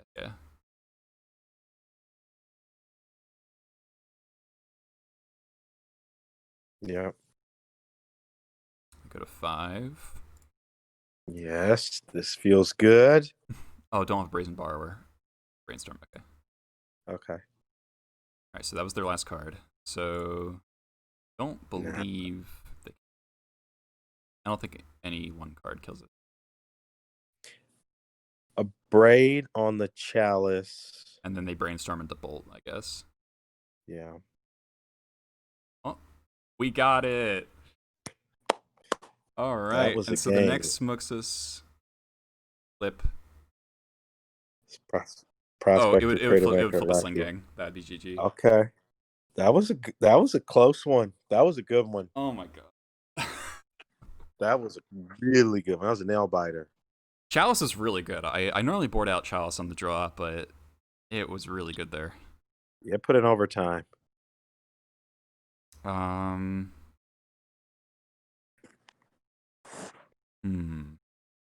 Let's see. I could see an argument for a Relic over a Lackey. I was even thinking a Trash Master over a Lackey. I don't want something that like gets bolted out so easily and so inefficiently. True. That's fair. Like a Relic slows down the Angler. And makes Dread Horde worse over time. Yeah, 100%. There's an argument for Red Blast for Brazen Borrower and Delver. I don't think we want to go. We're already at 27 Goblins, which is pretty low. How do you, knowing their plan of Braid, is there an argument to cut an 8th of Vial for a Red Blast, or do you still want all 4 Vials? I think we want all 4 Vials. Vial was so important in that game. Yeah, That's true. They don't have like Ancient Grudge. If they had like multiple Ancient Grudges, it'd be different. This looks right. Yep. Right. Sounds scary. I like it. Sounds scary. I like this. I like this hand. Keep 7. Maybe I just seen Chain Whirler and got excited. It's just like Chain Whirler's pretty good, but we don't have the 3rd land, and like it's just like Lackey and 3 drops. I guess this hand top decks pretty well. Yeah. Like you have what you would want. You've got a Matron, you've got the Chain Whirler, you got double Lackey. It has to be dealt with early, and it's just you just drawn into because if you put any one of these, if you kept the 2 lands and put any one of these cards back, I think that's a solid 6. Yeah. This hand's soft to a turn 2 Engineer, or I mean a turn 2 Arcanist. That's sure, but.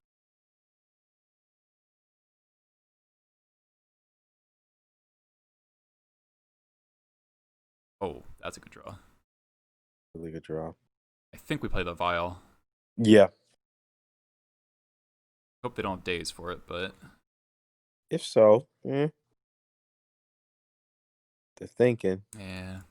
There's an argument to play the Lackey there to bait a daze, but they probably don't daze the Lackey. Yeah, and we do have double Lackey. Oh, they flip on another Muxus.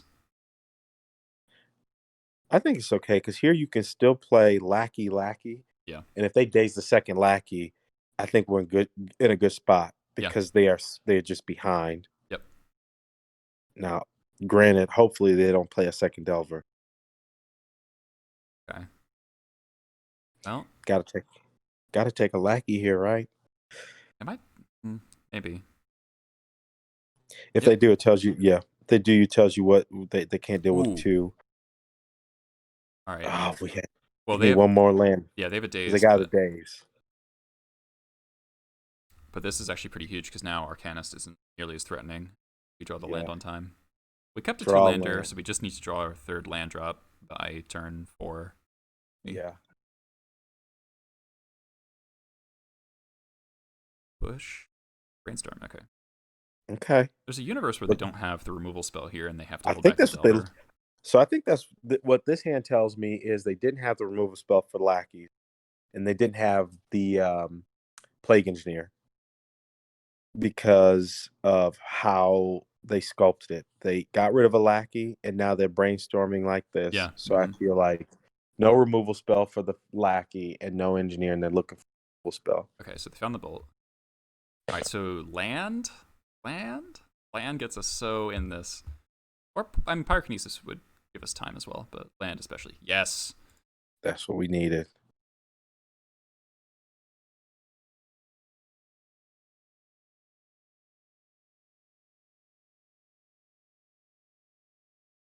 Gosh, that was good. So then, also helpful, we got all our 1-drops out of our hand already. That's true. Okay. Oh, Chain Whirler. If we draw the land for Chain Whirler, that's too. Yes. Pyrokinesis is probably the best draw at this point. Yeah. We're probably going to sequence. So of the 3 cards, which one do you want to get dazed? Or Chief. Yeah. Might die here. Can't get forward to get. I guess they can wasteland the Mountain Port. I think you get the Mountain. Yeah, because we want to hit triple. We want to hit triple red for Chain Whirler. Yeah. We could play the.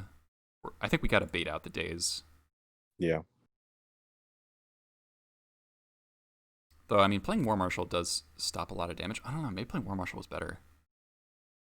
Because this deals us 3 damage. Oh no, wait, we just killed ourselves. I just realized. We take 6, and then down to 3, and then we die to Delver. I wasn't even thinking about that. So War Marshal was the correct line. Yeah. All right, so we have to draw Pyrokinesis now. Wow, that one mistake. Ugh, I wasn't seeing that either. They have an Angler too. Oh, it's Dreadhorde. Okay. All right, Pyrokinesis. 3 of them. Yikes. Daggers. I mean, Oh, so we play the War Marshal. We'd be at 6. And then it wouldn't go be to that. It 3. actually wouldn't be that different because we Yeah, didn't draw the land this turn. yeah. Missing land this turn, I think we would have bought an extra turn, but it wouldn't have changed the outcome. Yeah. Because Arcanist I guess plus the Delver. one difference is if we have Pyrokinesis top of our deck. Nope, a Vial. Nope. Nope. Yeah. So outcome is still the same, but yeah, playing to outs would have been different. Yeah. That stinks. Yeah, that. Oh man. I mean, that is kind of why I don't like that keep, because it's so like I think it's a keep, but it's such a mediocre tough. hand. Yeah. Also we could have gone Lackey played first. Yeah, Lackey first to bait the days. That was probably better because we have double Lackey. I guess they would have thought seized the Vial. Still then. thought seized it away. Yeah, because they would have dazed the Lackey, thought seized away the Vial, and then you play Lackey, and they sort of bolted it. So sequencing all still would have been the same. Yeah, it's kind of funny how like we could have had all these different lines, but they all end up at the same place. Yeah. But so like the problem with that hand is like we're on the draw against Delver and have 0 removal spells in our hand. Like that is not where you want to be. And it's land light. Like you want to be land heavy with as many removal spells as possible. It was like a purely proactive hand, and that's not a place to be against Delver. Yeah. You want to be the controlling deck against Delver. Yeah, very true. Because once they start rolling, it's hard to come back. I mean, blind flip Delver on days is like the worst. That hurt. It's just the worst thing possible at all times. I hate when that happens. And they had double days too. It was like, double days. Well, I mean, that's what the deck does. Yeah. Anytime they draw, I'm like, oh, you had it, but they always have it. That's what the deck is. That's what it's about. Playing a Delver and always having what they need to protect it and beat you. Yeah, that's a bummer, especially after that amazing game 2. That was a very well played game 2. Yeah, I mean, I think it is not unreasonable to mulligan that hand because it is very fragile. Like that hand loses to a lot of things. Yeah. All right. On last round, Sans. Yeah, keep. Yeah, like any hand with a Pyrokinesis is probably better than that 7. Yeah. Or a turn 1 Vial. So we drew the Vial, but. Following you.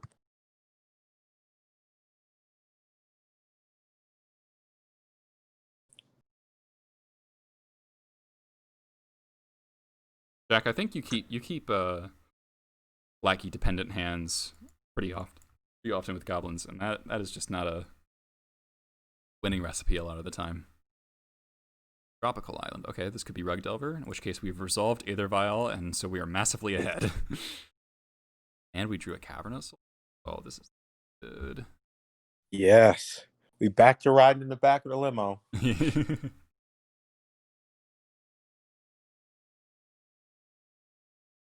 Wasteland in the next turn. Oh, that feels so good to be able to port and then Wasteland. Just keep locking them down. This could be a combo deck. Drop Underground Sea. Yeah. They didn't make a turn 1 play. They didn't have a counter spell. So maybe this is, in which case I think it's right to Wasteland the black source. I agree. This could be Doomsday. It could be Ad Nauseam Tendrils. Food Chain. It could be Food Chain. Yeah. Lurin. All right, not dead. It's interesting in Legacy how something as simple as them playing a second land makes you hold your breath. Like, did I just die? Yeah. All right, that's a pretty good draw. Oh, wow. I'm going to Wasteland now in case of Abrupt Decay. Now. Yeah. How good was that? Pile Driver. And then in the War Chief. Next turn we attack for like 9.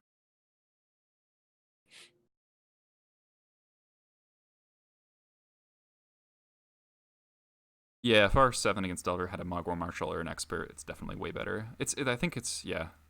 I'm pretty confident that's a mulligan. Verdant Catacombs. Okay, this has to be a storm deck, right?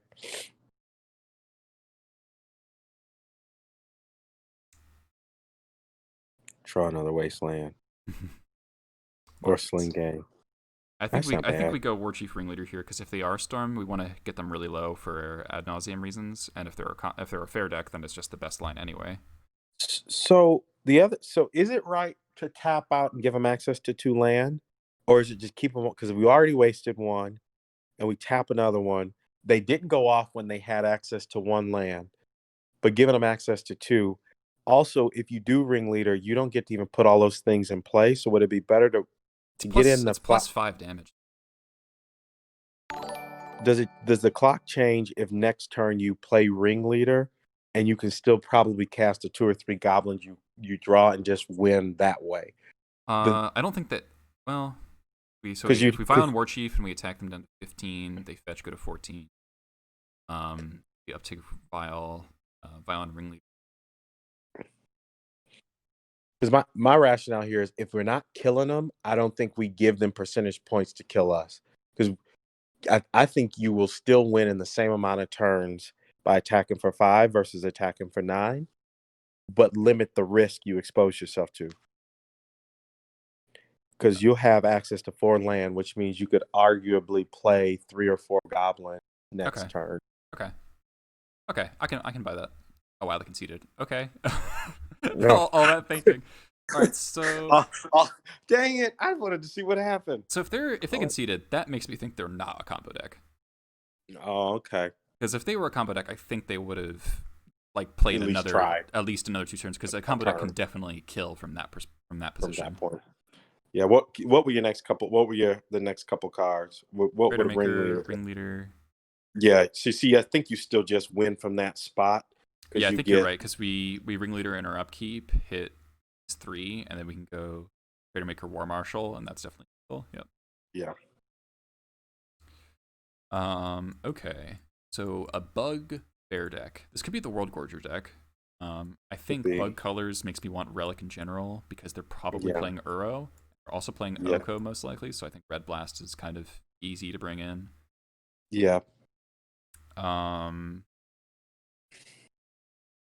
don't know if I want to board anything like that. Because we don't know. You don't know what they're doing.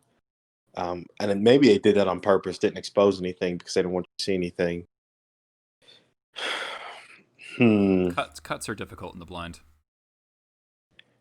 Yeah, I'm thinking it's some sort of bug pile type deck. So in the blind. So Bug makes me think there's either Baleful Strix or Icefang Coatl, there's Oko, there's Uro, there's probably Abrupt Decays. It could also be 4-color, be Strifle Pile or something like that. And it could also still just be a combo deck that just bad hand. I guess horrible hand like there's no way I can win. But then they would they could just wait to try to draw a Brainstorm, right? Yeah, that's true. That was weird. They played 3 lands and not cast a single spell. Also, does Storm ever play Verdant Catacombs? I thought they don't play non-blue fetches. I've seen versions playing Verdant. Just sometimes you just want to go get the swamp, or you need the Bayou for Abrupt Decay. Oh, okay, yeah, that's true. Is it War Marshal? I think War Marshal and Pile Driver, maybe, or War Marshal and Expert, something you have redundant copies of that you don't lose a lot of percentage points. I like Pile Driver against most blue piles, and then if they're Storm or whatever, we really want both the Pile Drivers. Is she saving a Prospector? Yeah, I like that. Yeah. The last one's tough. Go down a War Chief. Sure. It's kind of It's kind of whatever. In the blind, just cutting some redundant copies of stuff. Yeah, you see what happens.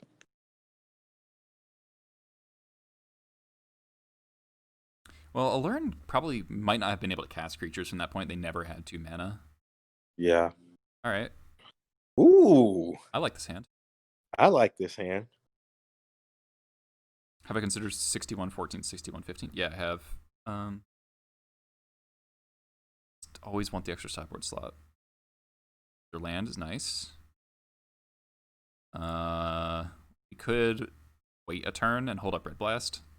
I'm always a fan, especially not knowing what they're doing. I like holding up Red Blast and then the next turn putting the vial down and still being able to have access to Red Blast. Yeah, and we could also maybe counter a Force of Will on Vial. Mm-hmm. Yeah, I rarely do that, but I think because we drew the lands, we're not as pressured into being dependent on the Vial. Yeah, and we still don't know what's happening. Yep. So we've got a sideboard card that I think we want to just have access to. Mm-hmm. Ponder. You blast this Ponder? I don't think so. I don't think so. I think we want to blast a Force on Vial. Mm-hmm. And they also might let the Vial resolve and then play Oko to try to elk it, and then we can then. Yeah.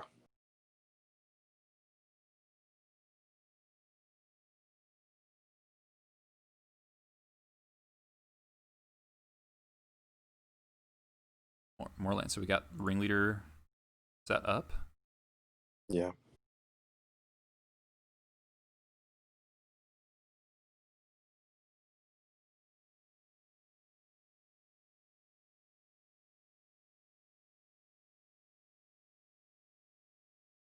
Come on, force pitch blue card. Yeah, force pitch Uro. That's the dream. Force pitch blue card right now. Don't think Doomsday would concede there, Dan. No. Like it's just like hard for a blue combo deck to concede from that spot because they can always just draw Brainstorm and hit like perfects or whatever, even if their hand is bad. Yeah. I'm still not about blasting this. No.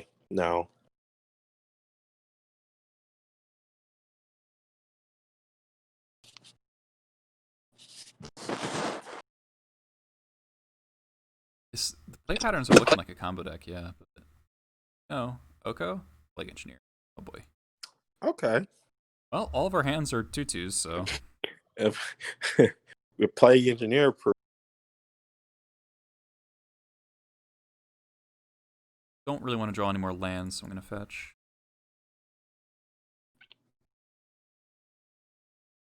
Maybe it's some kind of bug control or bug mid range. Yeah, that's a good draw. Yeah, that was a good draw.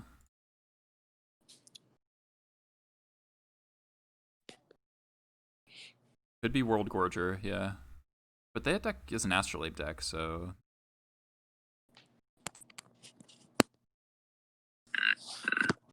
This one's tempting. I feel like it's so bad. It's so bad if they play Oko, though. I still. Maybe I'm being overly conservative. Actually, no. I think we should do it because we're going to tap out next turn. Yeah, you get the ring. Yeah. I like that. Yeah, hit this one because then you can ringleader next turn. Mm-hmm.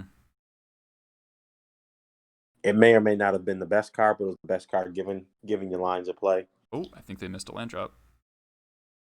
That might have been it. Ooh. Well. Huh. I still think ringleader is correct because you could. Well, I don't know.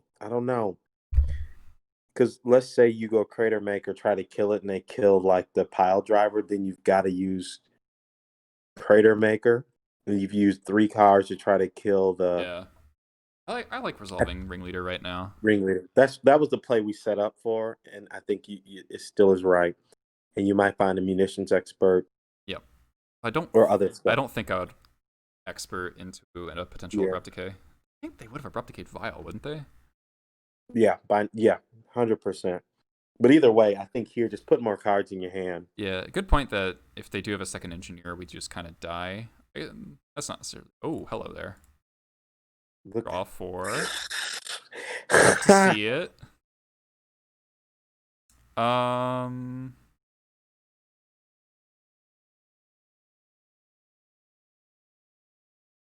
Yeah, we're actually not dead to second Plague Engineer because you can flash in. You can flash in the expert. Yeah, kill the one that's out now, Yep. and then next turn untap. Yep. If Also, they did that, I feel like. And even if they had like push in response to that, we can matron for Chain Whirler, and then Chain Whirler plus Jump Palm as one of the engineers. I've done that. I've killed double engineer while empty boarded. It's pretty cool. Sylvan Library. I think I kill. Well, they have Fatal Push. I think I'll just end of turn. Crater Maker. Yeah. I think this game's yours. You end of turn Crater Maker. You get to untap. Here's the question: do you leave Violet 2 and drop another Ringleader? Or I think we're going to 3. 3. Go to 3, which then would make the argument to you could just Gem Palm the engineer. Oh, okay. Actually, we could Crater Maker and then upkeep before bring the vial up to 3. Expert the engineer. Doesn't engineer die that way? Yeah. So, you want the engineer to die? Isn't it just better to use Gem Palm? Because you kill it and get a card versus losing a body? This lets us still cast the Ringleader this turn, though. I think they're conceding. I would assume as much. Nice. All right. Well, we never figured out what they were doing, but we drew 4 cards off of Ringleader. We're going to draw Badlands for turn, so our Ringleader would flip another Ringleader and a War Chief. So they were extremely dead. This game was they were very dead. All right. So a 3-2. Both our losses were pretty close. What was our second loss? Or first loss? First loss was to the lands deck. Oh yeah, the weird green pile. the junk drawer deck. Yeah, junk drawer is a good Which that game was that one was interesting because you got it to a where you were ready to turn the corner and they we kind of drew lands for a while. We needed to draw the matron or a sling gang or something to kill them with. Yeah, and then against the blue-red Delver, missing the land drop for Grixis Delver. Grixis. Yeah, missing the land drop for 3 turns when you had the Chain Whirler was tough. Yeah. I think we're gonna call it there. It's about 3.5 hours in. Sorry, Jack. Time for me to go eat some dinner. Oh yeah. Yeah, this was great. I loved having you on. It was great to talk through lines with you. Likewise. Let's open our chest. So the way prizes work on Magic Online is if you get 3-2 or better, you get your money back or better. So 3-2 is your money back, and then a treasure chest, which is average. Like the EV varies in between like 2 and 2.5. It's dollars. Gotcha. Some in the form of play points. But Muxus is where you can get Muxus from treasure chests. So let's open a Muxus. That's pretty much what we want to do, right? Yeah. I've been in the Discord. That's the card that everybody wants to open. All right, we did not, but we did get a Godless Shrine and a Grim Flare. I don't know if Grim Flare is worth anything. It might be. Flare. All right, that's about $2. I'll take it. Not bad. All right, Mike, it was a pleasure having you on. I'd love to have you on again anytime. Just ping me. Hope to see you in the Discord whenever you have the time. I'll make some more time. And Jack really wants you to buy into Moto. You know what? I will. I tell you what. I'll set up Moto if you guys show me the ropes and teach me how to play. I'll do it. Yeah, and absolutely. You'll have to help me learn how to stream. I'm just sitting at home like everybody else. So right. I guess I can bite the bullet and do it. I ain't got nothing else to do with my time. So. Awesome. All right. Well, catch you next time. Let me know when you want me to help you set up things. I can definitely talk you through that stuff. Sounds good, and appreciate everybody for tuning in. Yeah, it was great. Over 130 people hanging out. Yeah, I hope everybody found it valuable. Got to listen to some of our commentary up front. We resolved the debate about the age-old argument around Sharpshooter Mons. Yeah. And I think we hit a stalemate, which was a good thing. But do you have any comments on the build? Is there anything? So here's something. Watching you play, and then when I was playing the other day, Sting Scourger, it kind of fell out of favor. Mhm. But I am almost feeling like I want to find room for that 75. Right now, the sideboard slot, that the flex slot I've been seeing is Trash Master. So I wonder if at least, or in my build, I've cut Settler. I think I want to find a home for Sting Scourger again, because there's just several times where, like, bouncing the 2020, getting rid of a knight, getting rid of a flip delver, getting rid of a fish, just having that at 2 mana, bouncing the Plague Engineer for 2 mana to be able to just stuff to rearrange furniture for cheap. See, Seems good right now. I'm normally pretty anti Sting Scourger because I think it's a little kind of opposed to what Goblins is actually good at. But Mm-hmm. there's something about this build that I can see, and Mm-hmm. I think it has to do with the fact with it's a factor of Muxus. That's like a Mm-hmm. pretty good Muxus flip. It's a Yes. factor of War Chief. Playing 3 War Yes. Chiefs makes Sting a lot better because it's like 2 mana, bounce a thing, do nothing is pretty bad. 1 mana, bounce a thing, attack for 2 is pretty good. Yeah. And And with then your build too, yeah, the extra pile driver to yeah. be able to turn sideways. I think that there's that's something looking at the play. I think there's something to be said about having a way to just clear the line. A tempo play to just move rearrange furniture just feels like something to explore. Yeah, and I guess with double Skirk as well, like play Sting Scourger, bounce a thing, sack it for a red, so it only effectively costs 1 mana. That's Yeah. pretty good as well. Yeah. So that might be that would be the only thing and that after watching you and even me playing a little bit yesterday has got me rethinking, going back to the drawing board on that particular card. Yeah, But other than that, I think everything's solid. I like Graveyard Hate seems right. Combo Hate, I just that Mind Break Red Trap, Black huh? Man. That Mind Break Trap, huh? That's all you got to do is draw it, and I think that card's back in favor again. I always think I think that's kind of like your card keys. You can never leave home without at least one. Mind But Break I think Trap are the there's card keys. 100% agree. Yeah, and I like that the second copy is almost acts like your wallet or your phone based on where we're going. And so I like the 2 copies. I like the Graveyard Hate. Um, so yeah, I feel really good. Muxus is just amazing. Yeah, yeah. Um, Even yeah, when it's bad, yeah, it's good because it's just so yeah. big. It's a big house.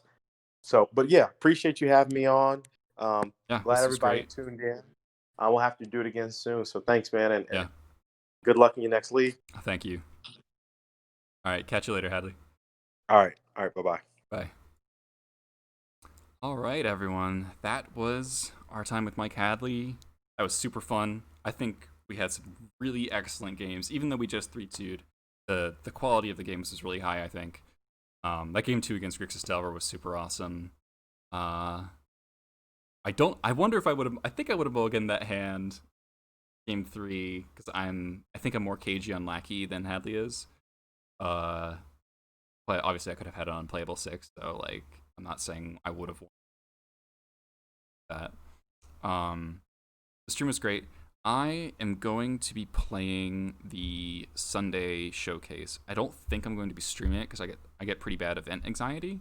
If I'm like making a deep run and I've kind of gotten over that, I might turn on the stream for that. But mostly it's just like streaming the big events. It just gives you a ton of dead time, and I really don't like that. Can I record it regardless? If the games are worth looking at, I'll go over it with the motor replays.